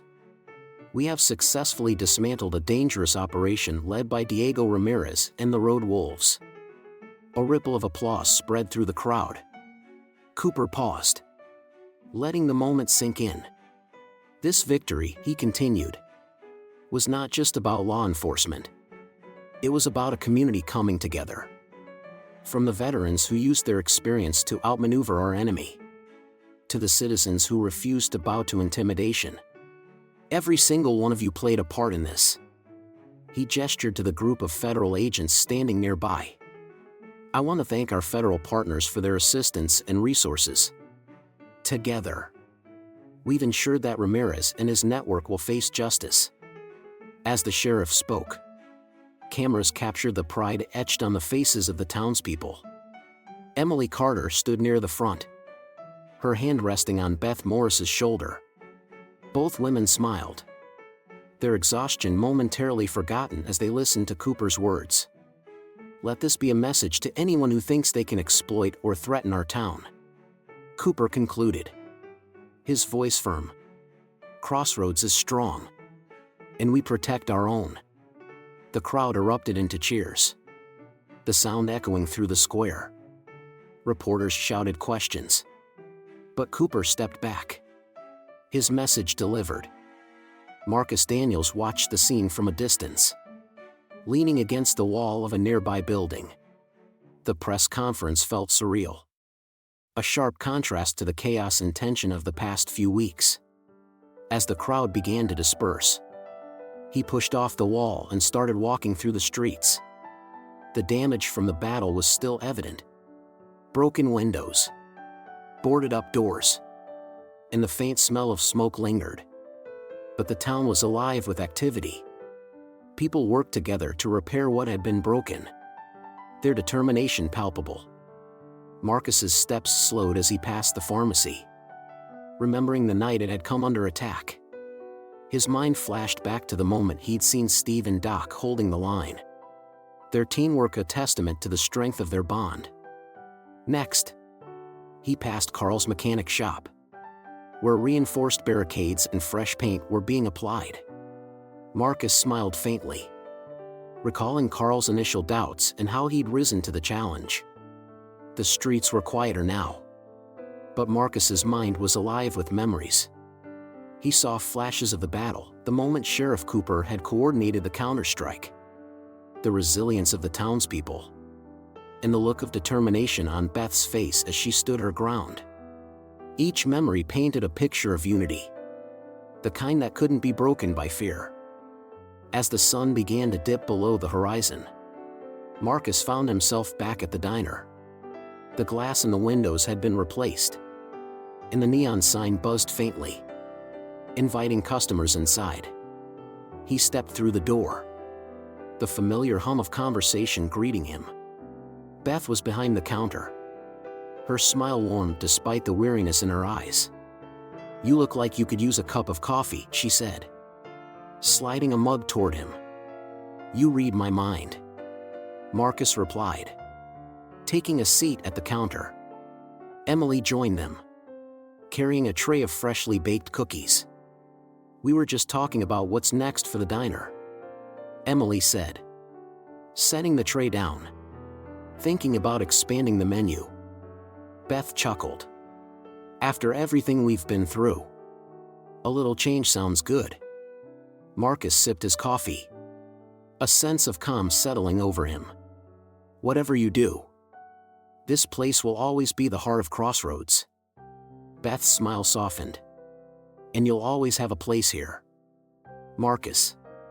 As the evening grew darker, the three of them shared quiet conversation, their laughter mingling with the soft clinking of dishes and the hum of the diner.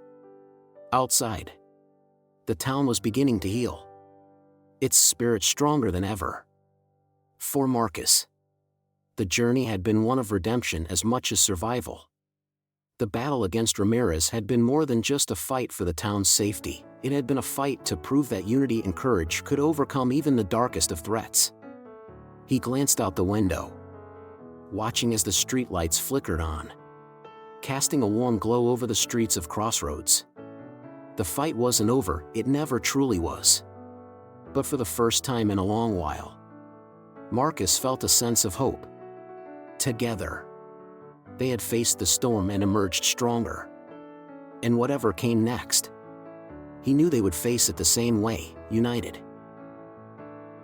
The morning after the press conference, the sound of hammers and drills echoed through the streets of Crossroads. What had been a battleground days ago was now alive with purposeful energy. Residents, many of whom had once been strangers to one another, worked side by side, repairing the damage inflicted during the Road Wolves' assault. Broken windows were replaced, walls were patched and painted, and debris was cleared from the streets.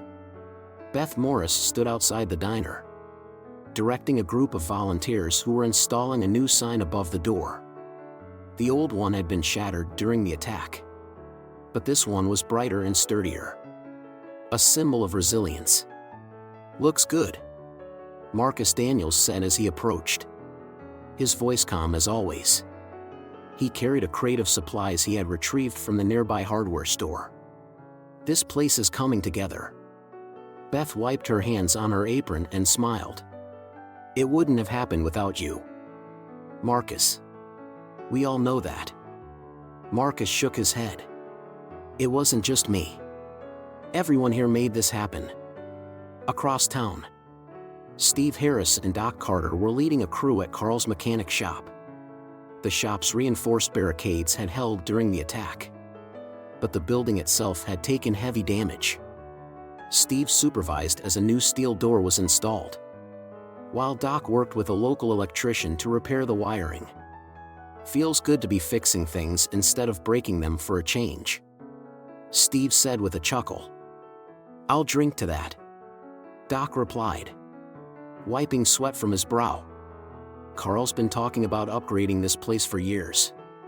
Guess we gave him a good excuse." Carl Turner, standing nearby, grinned. "About time, right? Never thought I'd see the day when the shop would look better after a fight than it did before." The three men shared a laugh, the tension of recent weeks finally beginning to fade. Later that afternoon, federal agents gathered in the town square to make a formal announcement. Standing before a small crowd, one of the agents explained that funds seized from Ramirez's criminal network would be allocated to help rebuild Crossroads. "These funds," the agent said, "will go toward restoring businesses, repairing infrastructure, and supporting the community as it moves forward." The announcement was met with applause, and the mood in the square shifted from relief to hope. For the first time in weeks, the people of Crossroads could see a path forward. The transformation of the town wasn't just physical. As neighbors worked together, they forged bonds that hadn't existed before. At the gas station, Sarah Palmer, the owner, offered free coffee to volunteers working nearby. At the pharmacy, Mrs. Jenkins organized a supply drive to ensure everyone had the materials they needed. "I've lived here my whole life," Sarah said to Marcus as he stopped by the station, "and I've never seen this town so close. It's like we finally remembered what it means to be a community." Marcus nodded. "Sometimes it takes a storm to show us what's worth fighting for."